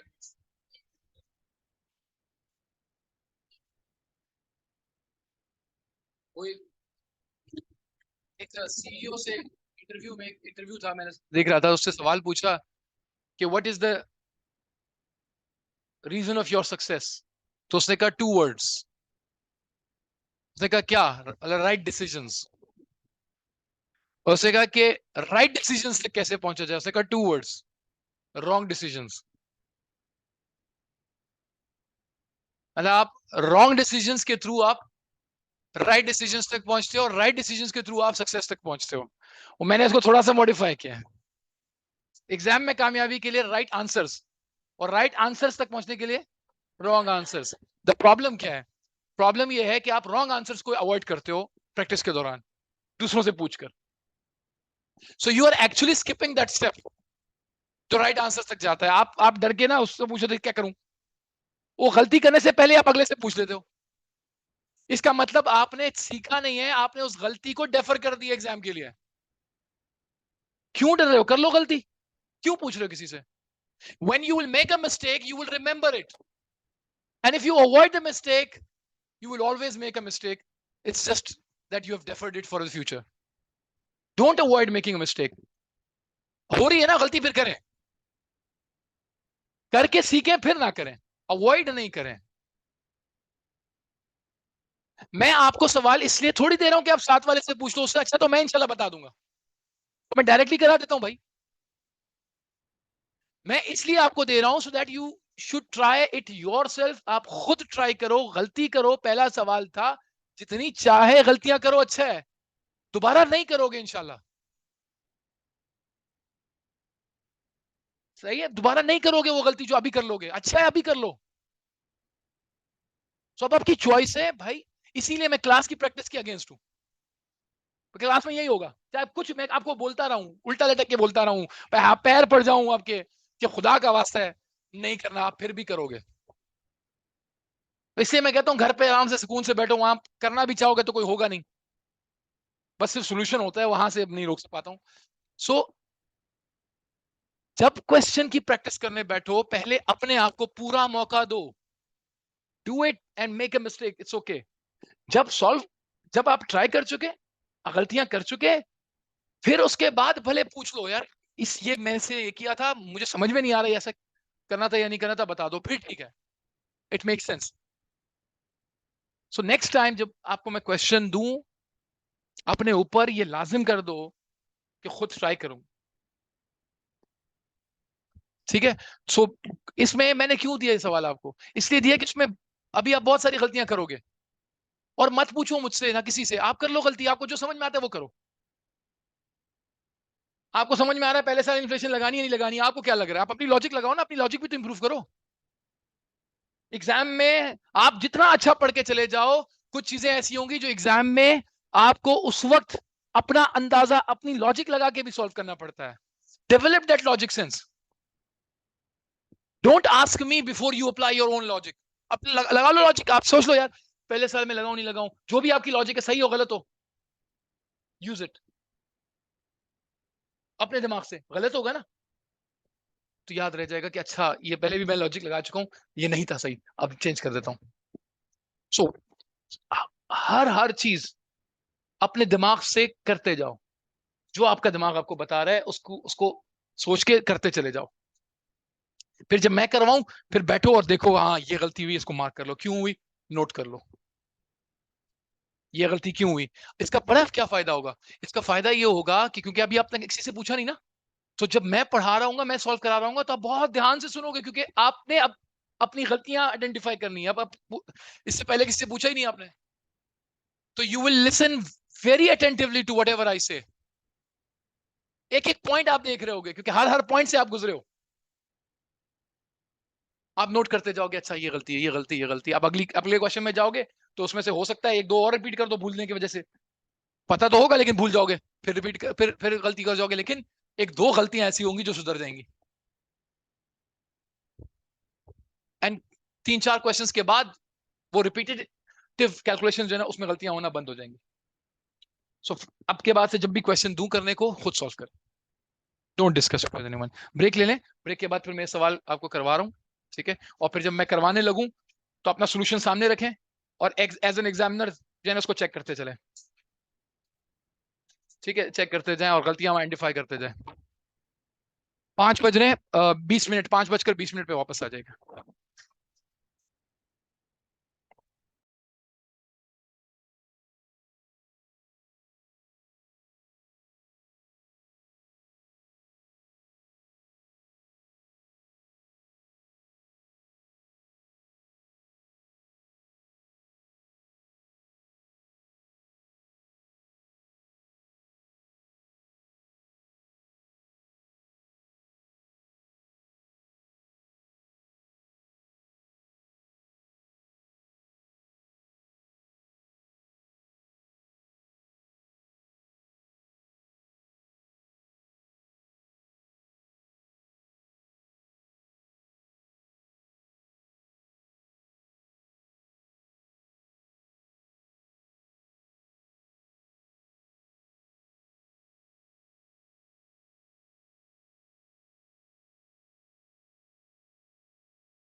So sales, what's the sales volume for first year? 60,000 na sales volume. 60 into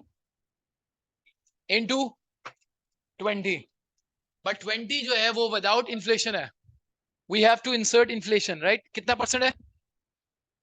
price में है 3%. सो 1 + 3% इंटू 1 + 3%, ये क्या करेगा? उसको 3% इंक्रीज कर देगा. सही है. पावर 1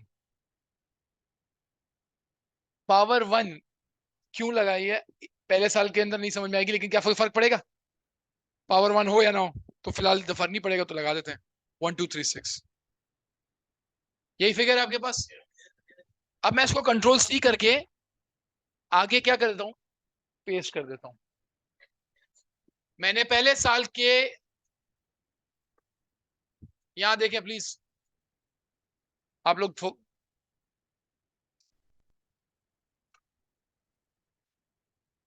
आ रहा हूं. थोड़ा सा मुझे टाइम देंगे आप लोग? समझ में आ गया मैं क्या क्यों कर रहा हूं? उसकी एक्सप्लेनेशन दूंगा ना. फिर से आ रहा हूं. क्या ये समझ में आया? ये सही है या नहीं है? सही है. Sales volume into price into 1 + 3% raise to the power 1. आ गया. इसको मैंने कॉपी किया और पेस्ट कर दिया. कॉपी करके पेस्ट करने से मुझे फायदा ये हुआ कि जो फॉर्मूला है उसका स्ट्रक्चर तो हर सेल में क्या होना है? सेम. प्लस माइनस जो भी किया है वो सेम रहेगा. सिर्फ फिगर्स का मसला है. तो मैं इस पर डबल क्लिक करता हूं. और सेकेंड ईयर में सेल्स यूनिट्स कितने हैं? तो मैं यहां 60 की जगह क्या कर दूं? 70 कर दूं. सो मैंने 60 की जगह 70 कर दिया. सेल्स वॉल्यूम ठीक हो गया. ओके. क्या पहले 0 पॉइंट की प्राइस 20 ही रहेगी? यस. लेकिन अब हम बात कर रहे हैं कितने साल के बाद की? 2 साल के बाद की. तो 2 साल एक चीज 3% जब बढ़ेगी तो बढ़ाने का तरीका क्या है? 1 + 3% रेज़ टू द पावर 2. हमने 2% उसको इंक्रीज करना है ना 2 साल तक. हर साल 3% कंपाउंड होगा ना, ग्रो कर रहा है ना. अगर अगर अगर एक चीज पहले साल 3% बढ़ी है तो अगले साल नहीं बढ़ेगी.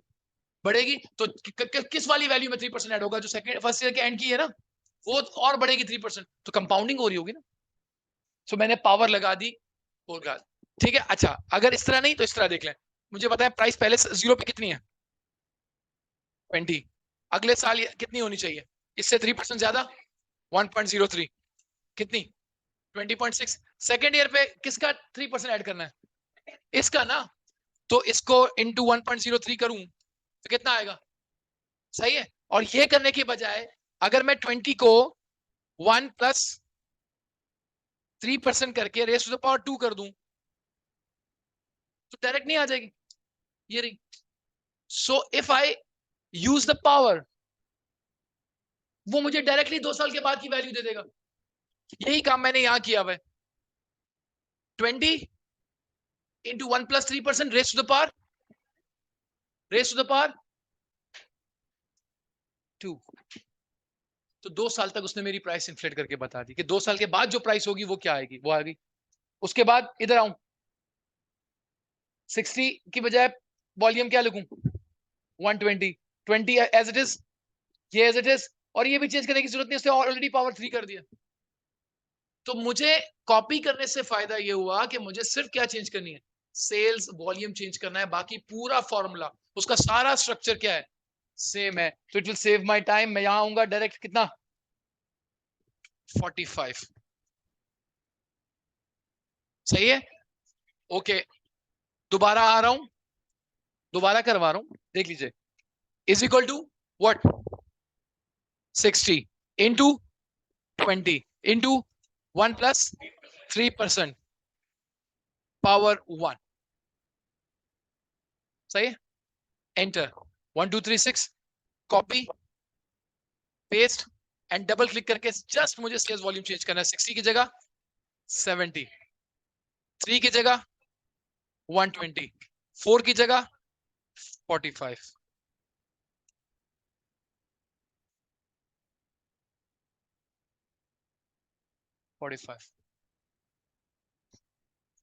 अगर मेरे फॉर्मूले में हर चीज डिफरेंट हो फिर कॉपी करने का फायदा नहीं है, बट अगर सिर्फ वॉल्यूम ही चेंज करना है बाकी सब कुछ सेम रहना है तो व्हाई नॉट कॉपी करें और जस्ट जाके वॉल्यूम चेंज करें, गलती से भी बचेंगे।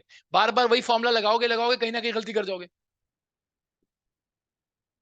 कहीं ना कहीं गलती कर जाओगे। क्यों अपनी गलती के चांसेस बढ़ा रहे हो? कॉपी करने से ये होगा, अगर पहला वाला सही है तो सारे सही होंगे, हाँ पहला गलत है तो सारे गलत भी होंगे। तो मेक श्योर कि पहला फॉर्मूला सही अप्लाई करो ध्यान से, बाकी फिर कॉपी पेस्ट करके आप प्रोबेबिलिटी खत्म कर दोगे अपनी गलती। सेम वेरिएबल कॉस्ट के लिए अब माइनस से स्टार्ट करेंगे। सेल्स वॉल्यूम वही 60 इंटू प्राइस कितनी है 8, और उसमें इन्फ्लेशन कितने परसेंट है 1 plus 4% raise to the power 1, starting with a minus sign so that it shows an outflow, right? Inflation rate 3% की जगह 4%, बाकी पूरा फॉर्मूला सेम। एंटर 499 कॉपी करके पेस्ट किया और सिर्फ वॉल्यूम जाके चेंज कर दिया। 60 की जगह 70, 60 की जगह 120 and 45, 421।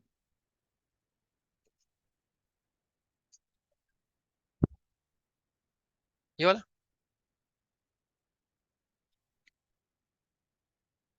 the sales volume into price into rate of inflation raised to the power 1 2 3 4, क्योंकि मैंने 20 लिया हुआ है 8 लिया हुआ है ना, तो 8 तो 0 का है,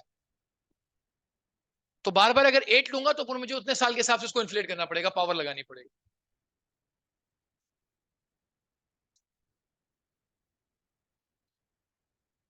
क्वेश्चन में है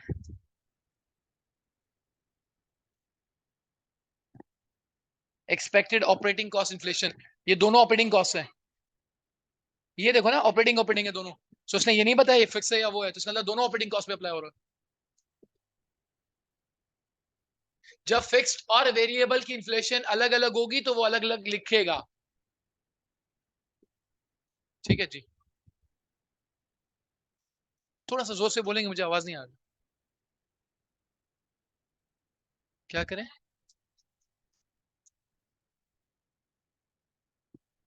मुझे बिल्कुल आवाज नहीं आ रही, और एक बार थोड़ा सा जोर से बोलेंगे।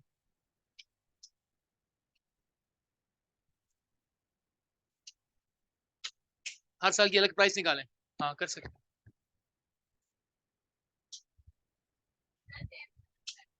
कौन सा पहला?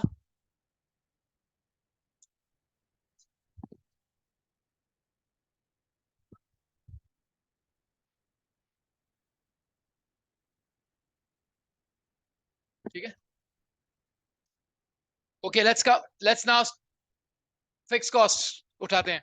फिक्स कॉस्ट कितनी है पर ईयर? अच्छा गौर से देखिएगा, क्या फिक्स कॉस्ट के भी साथ करंट प्राइस टर्म लिखी हुई है? यस, ये जुमला यहां भी लिखा हुआ है, इसका मतलब या फिक्स कॉस्ट भी 0 के हिसाब से दी हुई है, तो और पहली हमने दिखानी है 1 साल के बाद, सो पहले साल से ही इसको इन्फ्लेट करना है। Minus 170 into 1 plus 4%। अच्छा, आप फिक्स कॉस्ट के अंदर हम एक काम कर सकते हैं, पावर वाला काम भी चला सकते हैं और बगैर पावर के भी कर सकते हैं। और कैसे कर सकते हैं देखिएगा, इसकी पावर लगाता हूं 1, पावर लगा दी 1, एंटर कर दिया, 1 साल के बाद की प्राइस आ गई, इसको कॉपी किया, पेस्ट पेस्ट पेस्ट। अब पावर के साथ काम चलाया मैंने, यहाँ 2 होगी पावर, लेकिन स्टार्टिंग पॉइंट 170 है, बट उसको 2 साल इन्फ्लेट किया, 2 साल के बाद की आ गई। फिर इसको 170 को 3 साल तक इन्फ्लेट किया, 3 साल के बाद की आ गई। और फिर 4 साल इन्फ्लेट किया तो 4 साल के बाद की आ गई। एक तरीका ये हो सकता है, दूसरा तरीका ये हो सकता है कि मैं ये रिमूव करूं और हर पिछले साल को 4% क्या कर दूं, इंक्रीज कर दूं, फिर पावर की जरूरत नहीं है। जैसे मुझे पर 177 है, इसको मैं मल्टीप्लाई करूं किससे, 1.04 से, कर दिया 184 हो गया। फिर अगले साल जब जाऊं तो फिर पिछले साल को इन्फ्लेट करूं, कितना कितना 1.04। अब पावर की जरूरत नहीं है, क्यों नहीं है? क्योंकि अब आप सिर्फ एक एक साल कर रहे हो, हर पिछले साल वाली वैल्यू को इन्फ्लेट कर रहे हो, तो पावर क्यों आएगी भाई? पिछले साल के मुकाबले में तो 4% ही बढ़ेगा ना। लेकिन अगर स्टार्टिंग पॉइंट आपका क्या हो 170,000 हो, 0 वाला, और आप निकाल रहे हो 4th ईयर की, तो आपको फिर 4 साल उसको क्या करना पड़ेगा, इन्फ्लेट करना पड़ेगा। In that case you must use the power. अब चॉइस आपकी है, पिछले पिछले साल को इन्फ्लेट करना है या आगे। इन दोनों सेल्स में हम नहीं कर सकते थे। क्यों नहीं कर सकते थे? क्योंकि इसमें सिर्फ प्राइस नहीं चेंज थी, इसमें यूनिट्स भी चेंज थे। यहां यूनिट्स का चक्कर ही नहीं है, यहां सिर्फ है ही फिक्स कॉस्ट 170, वही बढ़ रही है, और वो बढ़ किसकी वजह से रही है? इन्फ्लेशन की वजह से। तो यहां हम कर सकते हैं, इन दोनों सेल्स के अंदर हम ये काम नहीं कर सकते थे। तो यहां पर भी हैव अ चॉइस, बट आप वही वाला काम करें, 170,000 into 1 plus 4% raise to the power 177 आ गया। इसको कंट्रोल सी करें, पेस्ट करें, दैट्स इट। आपको कुछ भी करने की जरूरत अब नहीं है, दैट्स इट, एडजस्ट हो गया। देखते जाएं कैसे, 170,000 पावर 2, फिर 170,000 पावर 3, फिर स्टार्टिंग विद 170,000 पावर। अब नेट कैश फ्लोज निकाल देते हैं, ऑपरेटिंग कैश फ्लोज का नेट ये आ गया। उसके बाद इनिशियल इन्वेस्टमेंट कितनी है? 2 मिलियन।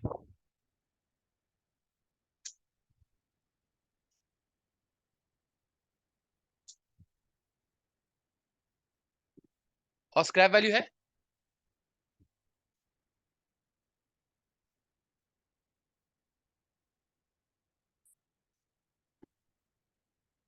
ठीक है। So I am not going for discount factors any more. कितने रेट से करना है?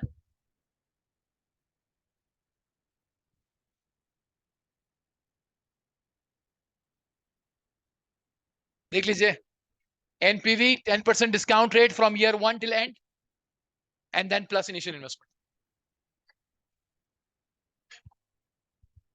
हाँ मर्जी है, दोनों। देखिए मैनुअली तो उसके बगैर चाला नहीं था, पर स्प्रेडशीट के अंदर यही आपको फायदा है कि आप डायरेक्टली एनपीवी के फॉर्मूले से डायरेक्ट कॉल सॉल्व कर सकते हो।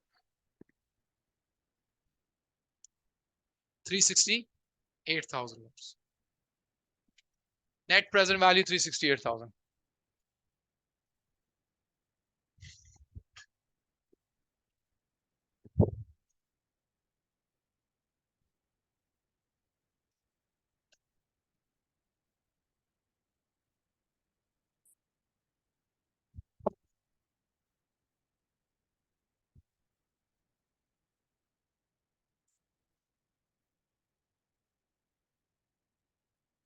स्प्रेडशीट पे दोनों ऑप्शंस।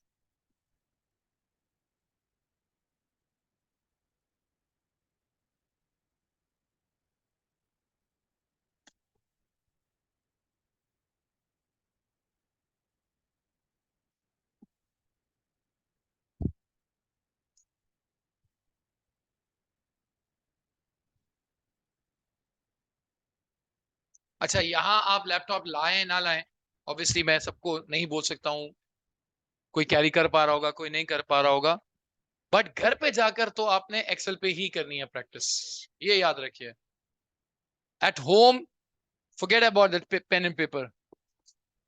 आप डे 1 से एक्सेल पे प्रैक्टिस करेंगे। 40 मार्क्स का जो सीआरक्यू है उसमें से 20 से 25 मार्क्स, 25 मार्क्स, 20 मार्क्स तो आते ही आते हैं एक्सेल के। 10-15 मार्क्स थ्योरी के आएंगे जो कि वो आपको टाइपिंग करनी पड़ेगी। तो स्प्रेडशीट की आपकी अच्छी खासी प्रैक्टिस हो जाएगी, ना सिर्फ इसलिए एमसीक्यूज में भी काम आएगी। अब मुझे बताओ, आयरआर का एमसीक्यू आ गया, कैसे करेंगे? नहीं, मैं हूंगा, मैं क्या करूंगा, मैं जाके सबसे पहले देख लूंगा सीआरक्यू में कौन सा क्वेश्चन है जिसके अंदर एक्सेल दिया हुआ है। तो नेविगेटर होता है ना, नेविगेटर में वो क्वेश्चन मार्क कर लूंगा। आयरआर का सवाल आया, मैं एक्सेल खोल के वो कैश फ्लोज डाल के आयरआर निकाल लूंगा, और डाके वहां पे वो क्लिक कर दूंगा आयरआर के फॉर्मूले से। तो it will save my time. वरना 2 दफा एनपीवी निकालना, फिर उसको फॉर्मूले में पुट करना, और ये रिस्क भी लेना कि फॉर्मूले में पुट करते वक्त गलती हो गई, प्लस माइनस इधर उधर हो गया, तो वो भी गलती अलग से। एनपीवी की कैलकुलेशन भी बार बार करनी पड़ेगी, उसमें भी चांसेस है कि गलती हो सकती है। सो ना सिर्फ टाइम बल्कि रिस्क ऑफ एरर्स भी बढ़ जाएगा। बट एक्सेल के ऊपर वो रिस्क नहीं होगा, सिर्फ कैश फ्लो सही से पुट करना है बस। तो it will save a lot of time. अगर मैनुअली एक्सेल का सवाल आपको 3 से 4 मिनट में लगे करें, यहां पर आपका 1 से 1.5 मिनट में हो जाएगा, 1 मिनट मैक्सिमम। जी 368 कैसे आया? फॉर्मूला लगाया ना एनपीवी का। एनपीवी J9 से लेकर यहां तक M9 और फिर इन्वेस्टमेंट ऐड कर दो। मेरा या आपका? अच्छा, अगर आईआरआर चाहिए तो यस। एनपीवी की रिक्वायरमेंट 10 8 10 मार्क्स, 8 to 10 मार्क्स की नॉर्मली होगी। ज्यादा कॉम्प्लिकेटेड क्वेश्चन होगा तो 12 मार्क्स तक भी जा सकते, बट अगर इस तरह का जितना के क्वेश्चन है ये 8 से 10 मार्क्स मैक्स।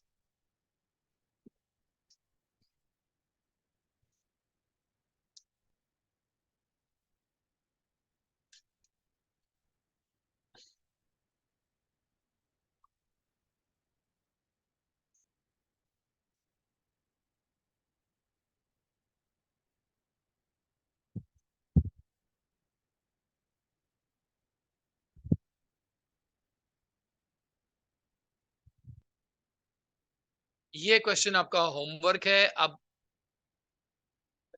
अगली क्लास में अगली क्लास में मुझे ये पता चल जाएगा कि कौन कौन दिसंबर में पेपर पास करना चाहता है 2024, और कौन कौन मार्च में करना चाहता है और कौन नहीं करना चाहता, तो ये सब पता चल जाएगा।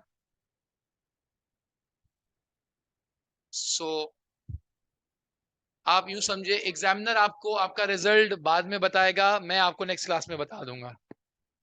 आप ये करके आ गए तो दिसंबर अटेम्प्ट आपको मुबारक हो। इंशाल्लाह F9 की आपकी आखिरी अटेम्प्ट होगी दिसंबर। और अगर आप नहीं करके आए तो फिर आप जाने दिसंबर जाने।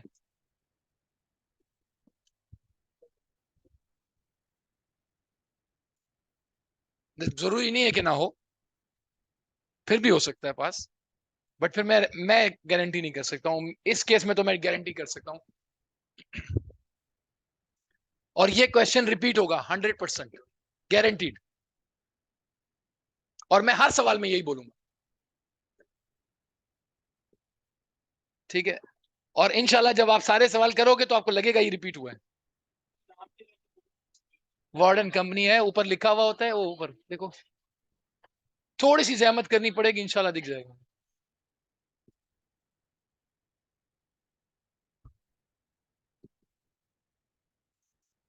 ये फाइल मैं कैसे शेयर करूं मुझे बताएं, उन्होंने ग्रुप नहीं बनाया हुआ यार असल में।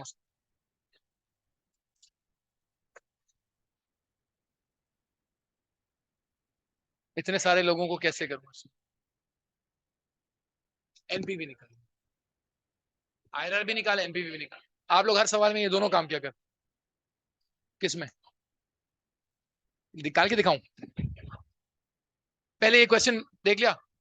अच्छा, अच्छा एक एक चीज सुन ले प्लीज। घर होमवर्क देने का मतलब ये नहीं होता क्लास खत्म हो रही है, ये भी क्लियर करना है। वो ज्यादातर लग रहा है कि होमवर्क की बारी आ गई, इसका मतलब घर की बारी आ गई। सही है, तो मैं बीच में भी क्वेश्चन देख सकता हूँ होमवर्क। अच्छा, वो कह रहे हैं आईआरआर निकाल के बता दें। IRR ये रहा, और यहां से यहां तक को सिलेक्ट कर लिया।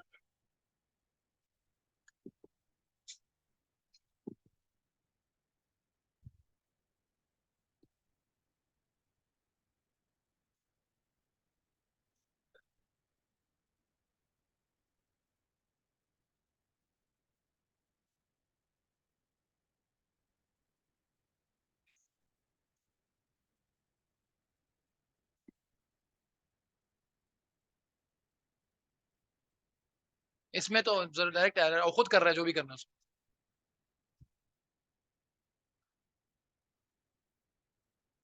चेंज क्या चीज? थोड़ा बहुत वेरी करें। जब तक आप ट्रायल एंड एरर से नहीं निकालोगे ना, एक्यूरेट नहीं आएगा। बार बार रेट डालते जाएं जब तक जीरो नहीं आ जाए। जब जीरो आ जाएगा ना जिस रेट में, वो एग्जैक्ट आईआरआर है। उसलिए बार बार निकालना पड़ता है,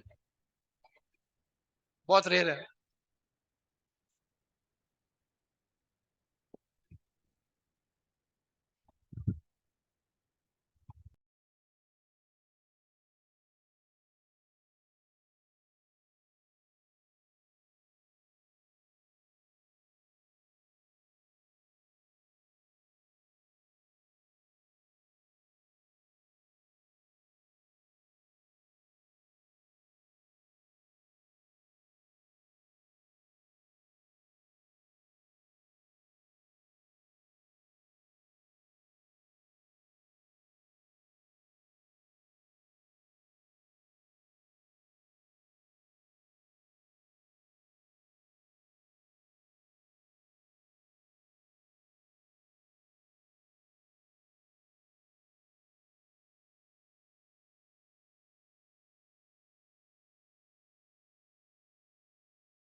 वार्डन कंपनी कैप्लान की किट में शायद है।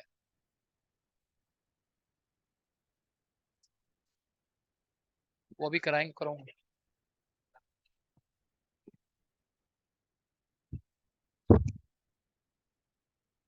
अच्छा, अभी चूंकि मेरे पास इस वक्त व्हाट्सएप ग्रुप नहीं है, और मैं एक काम कर लेता हूँ, आप लोगों को, आप लोग गूगल क्लासरूम जो है उसकी एप्लीकेशन डाउनलोड कर लें, ठीक है? और डाउनलोड करके मैं आपको क्लास कोड बता रहा हूँ अभी, वो भले अगर अभी आप कर लेते हो डाउनलोड, ज्वाइन कर लो तो अच्छा है, मेरे सामने हो जाएगा, कोई एरर होगा तो अभी हम डिस्कस कर लेंगे। और अगर अभी इंटरनेट का मसला है, ठीक है, तो बाद में कर लीजिएगा, लेकिन अपना कोड जो है वो नोट कर लीजिएगा। एक मिनट, मैं अपना पासवर्ड छुपा लूं। किसको? Very good. उसका मेरी इस डिस्कशन से कोई ताल्लुक नहीं था वैसे, बिल्कुल भी नहीं था।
क्या ज्वाइन नीचे? हाँ सही है। अच्छा, अब आप गूगल क्लासरूम में जाके देखें, क्लास वर्क नीचे लिखा हुआ है। एरर आ रहा है? एरर क्यों आ रहा है? No class with that class, ना करो।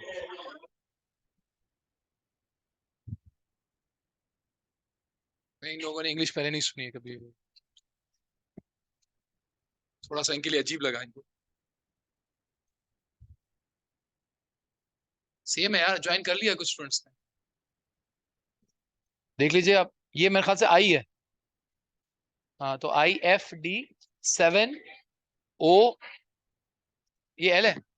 अच्छा, सो अब आई जिसने ट्राई कर लिया नहीं हो रहा था, तो वो एल लिख लें, LFD 70 से जीरो नहीं, O, O W Q, O W Q. यही मसला।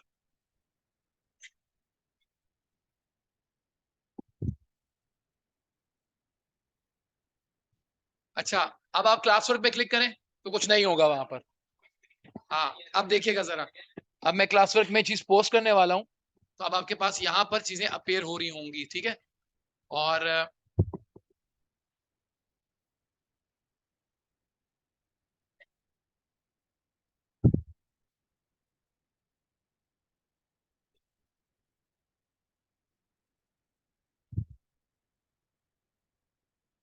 पोस्ट हो गई,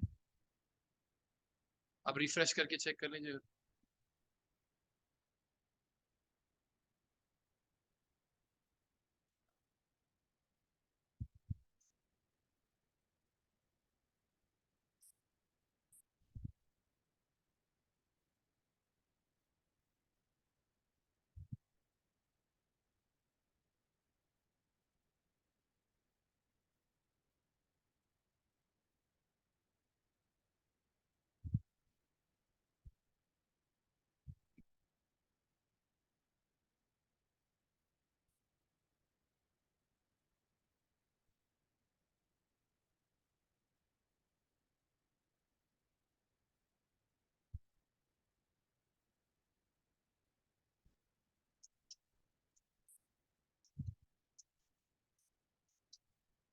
अच्छा, ये ये वाला basics of NPV lecture one, concept of NPV, concept of NVT, ये नेक्स्ट क्लास से पहले आप लोगों को देख कर आना है, ठीक है।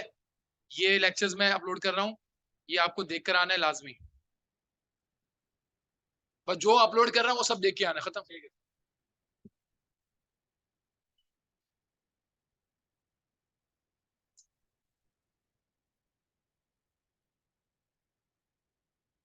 ये सब 15-15, 20, 25-25 मिनट्स के लेक्चर्स हैं। आ रहे हैं, आ रहे हैं।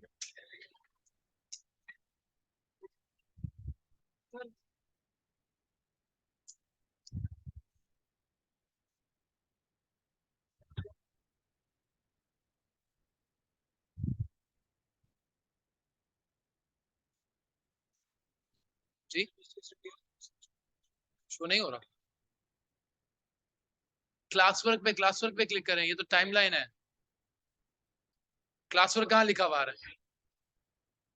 इस पे क्लिक करें, फाइल पे, क्लास पे क्लिक करें। कौन सी क्लास है हमारी? कैसे नहीं हो रहा? नहीं आएगा, देखा,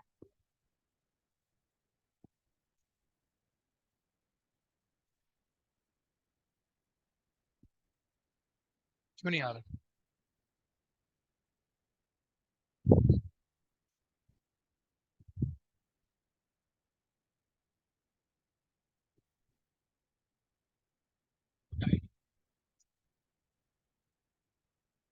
अच्छा, ये अभी इंपोर्ट हो रहा है, एक मिनट रुके।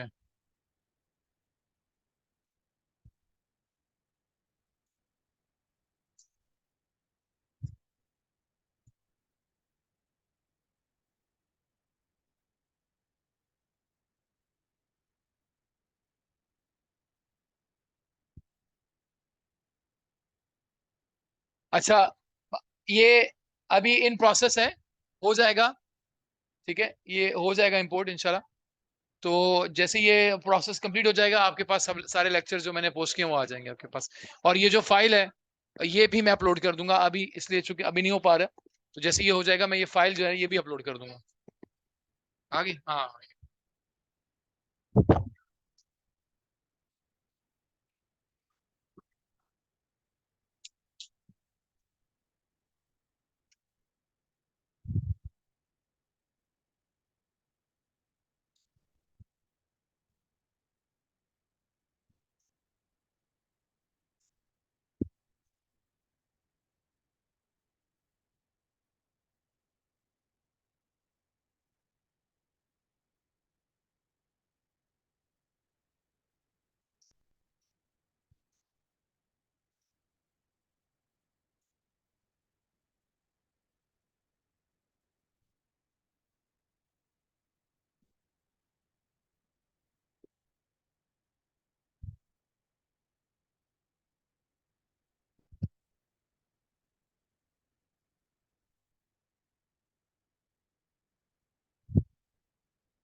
वीडियोस जो पोस्ट किए हैं वही देखनी है।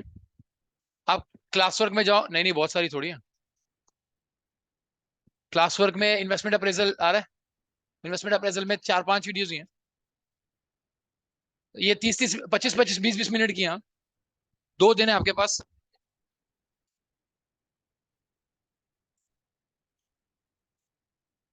उसका तो आज के पोर्टल में आपके लग जाएगा ना, आज का वाला आपके टीएसए के पोर्टल पे लग जाएगी आज का और लेक्चर्स। ठीक है, बाकी जो है वो वीडियोस इसमें भी हैं जो ये मैंने दिए हैं।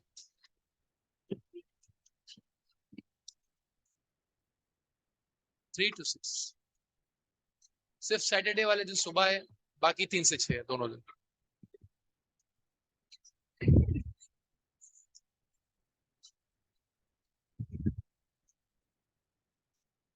ठीक है।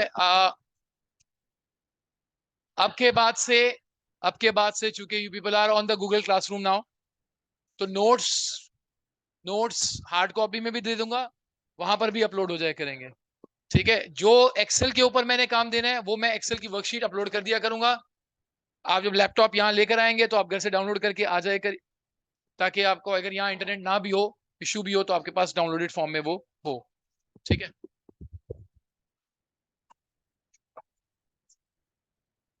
वेडनेसडे इंशाल्लाह 3 to 6 नेक्स्ट क्लास।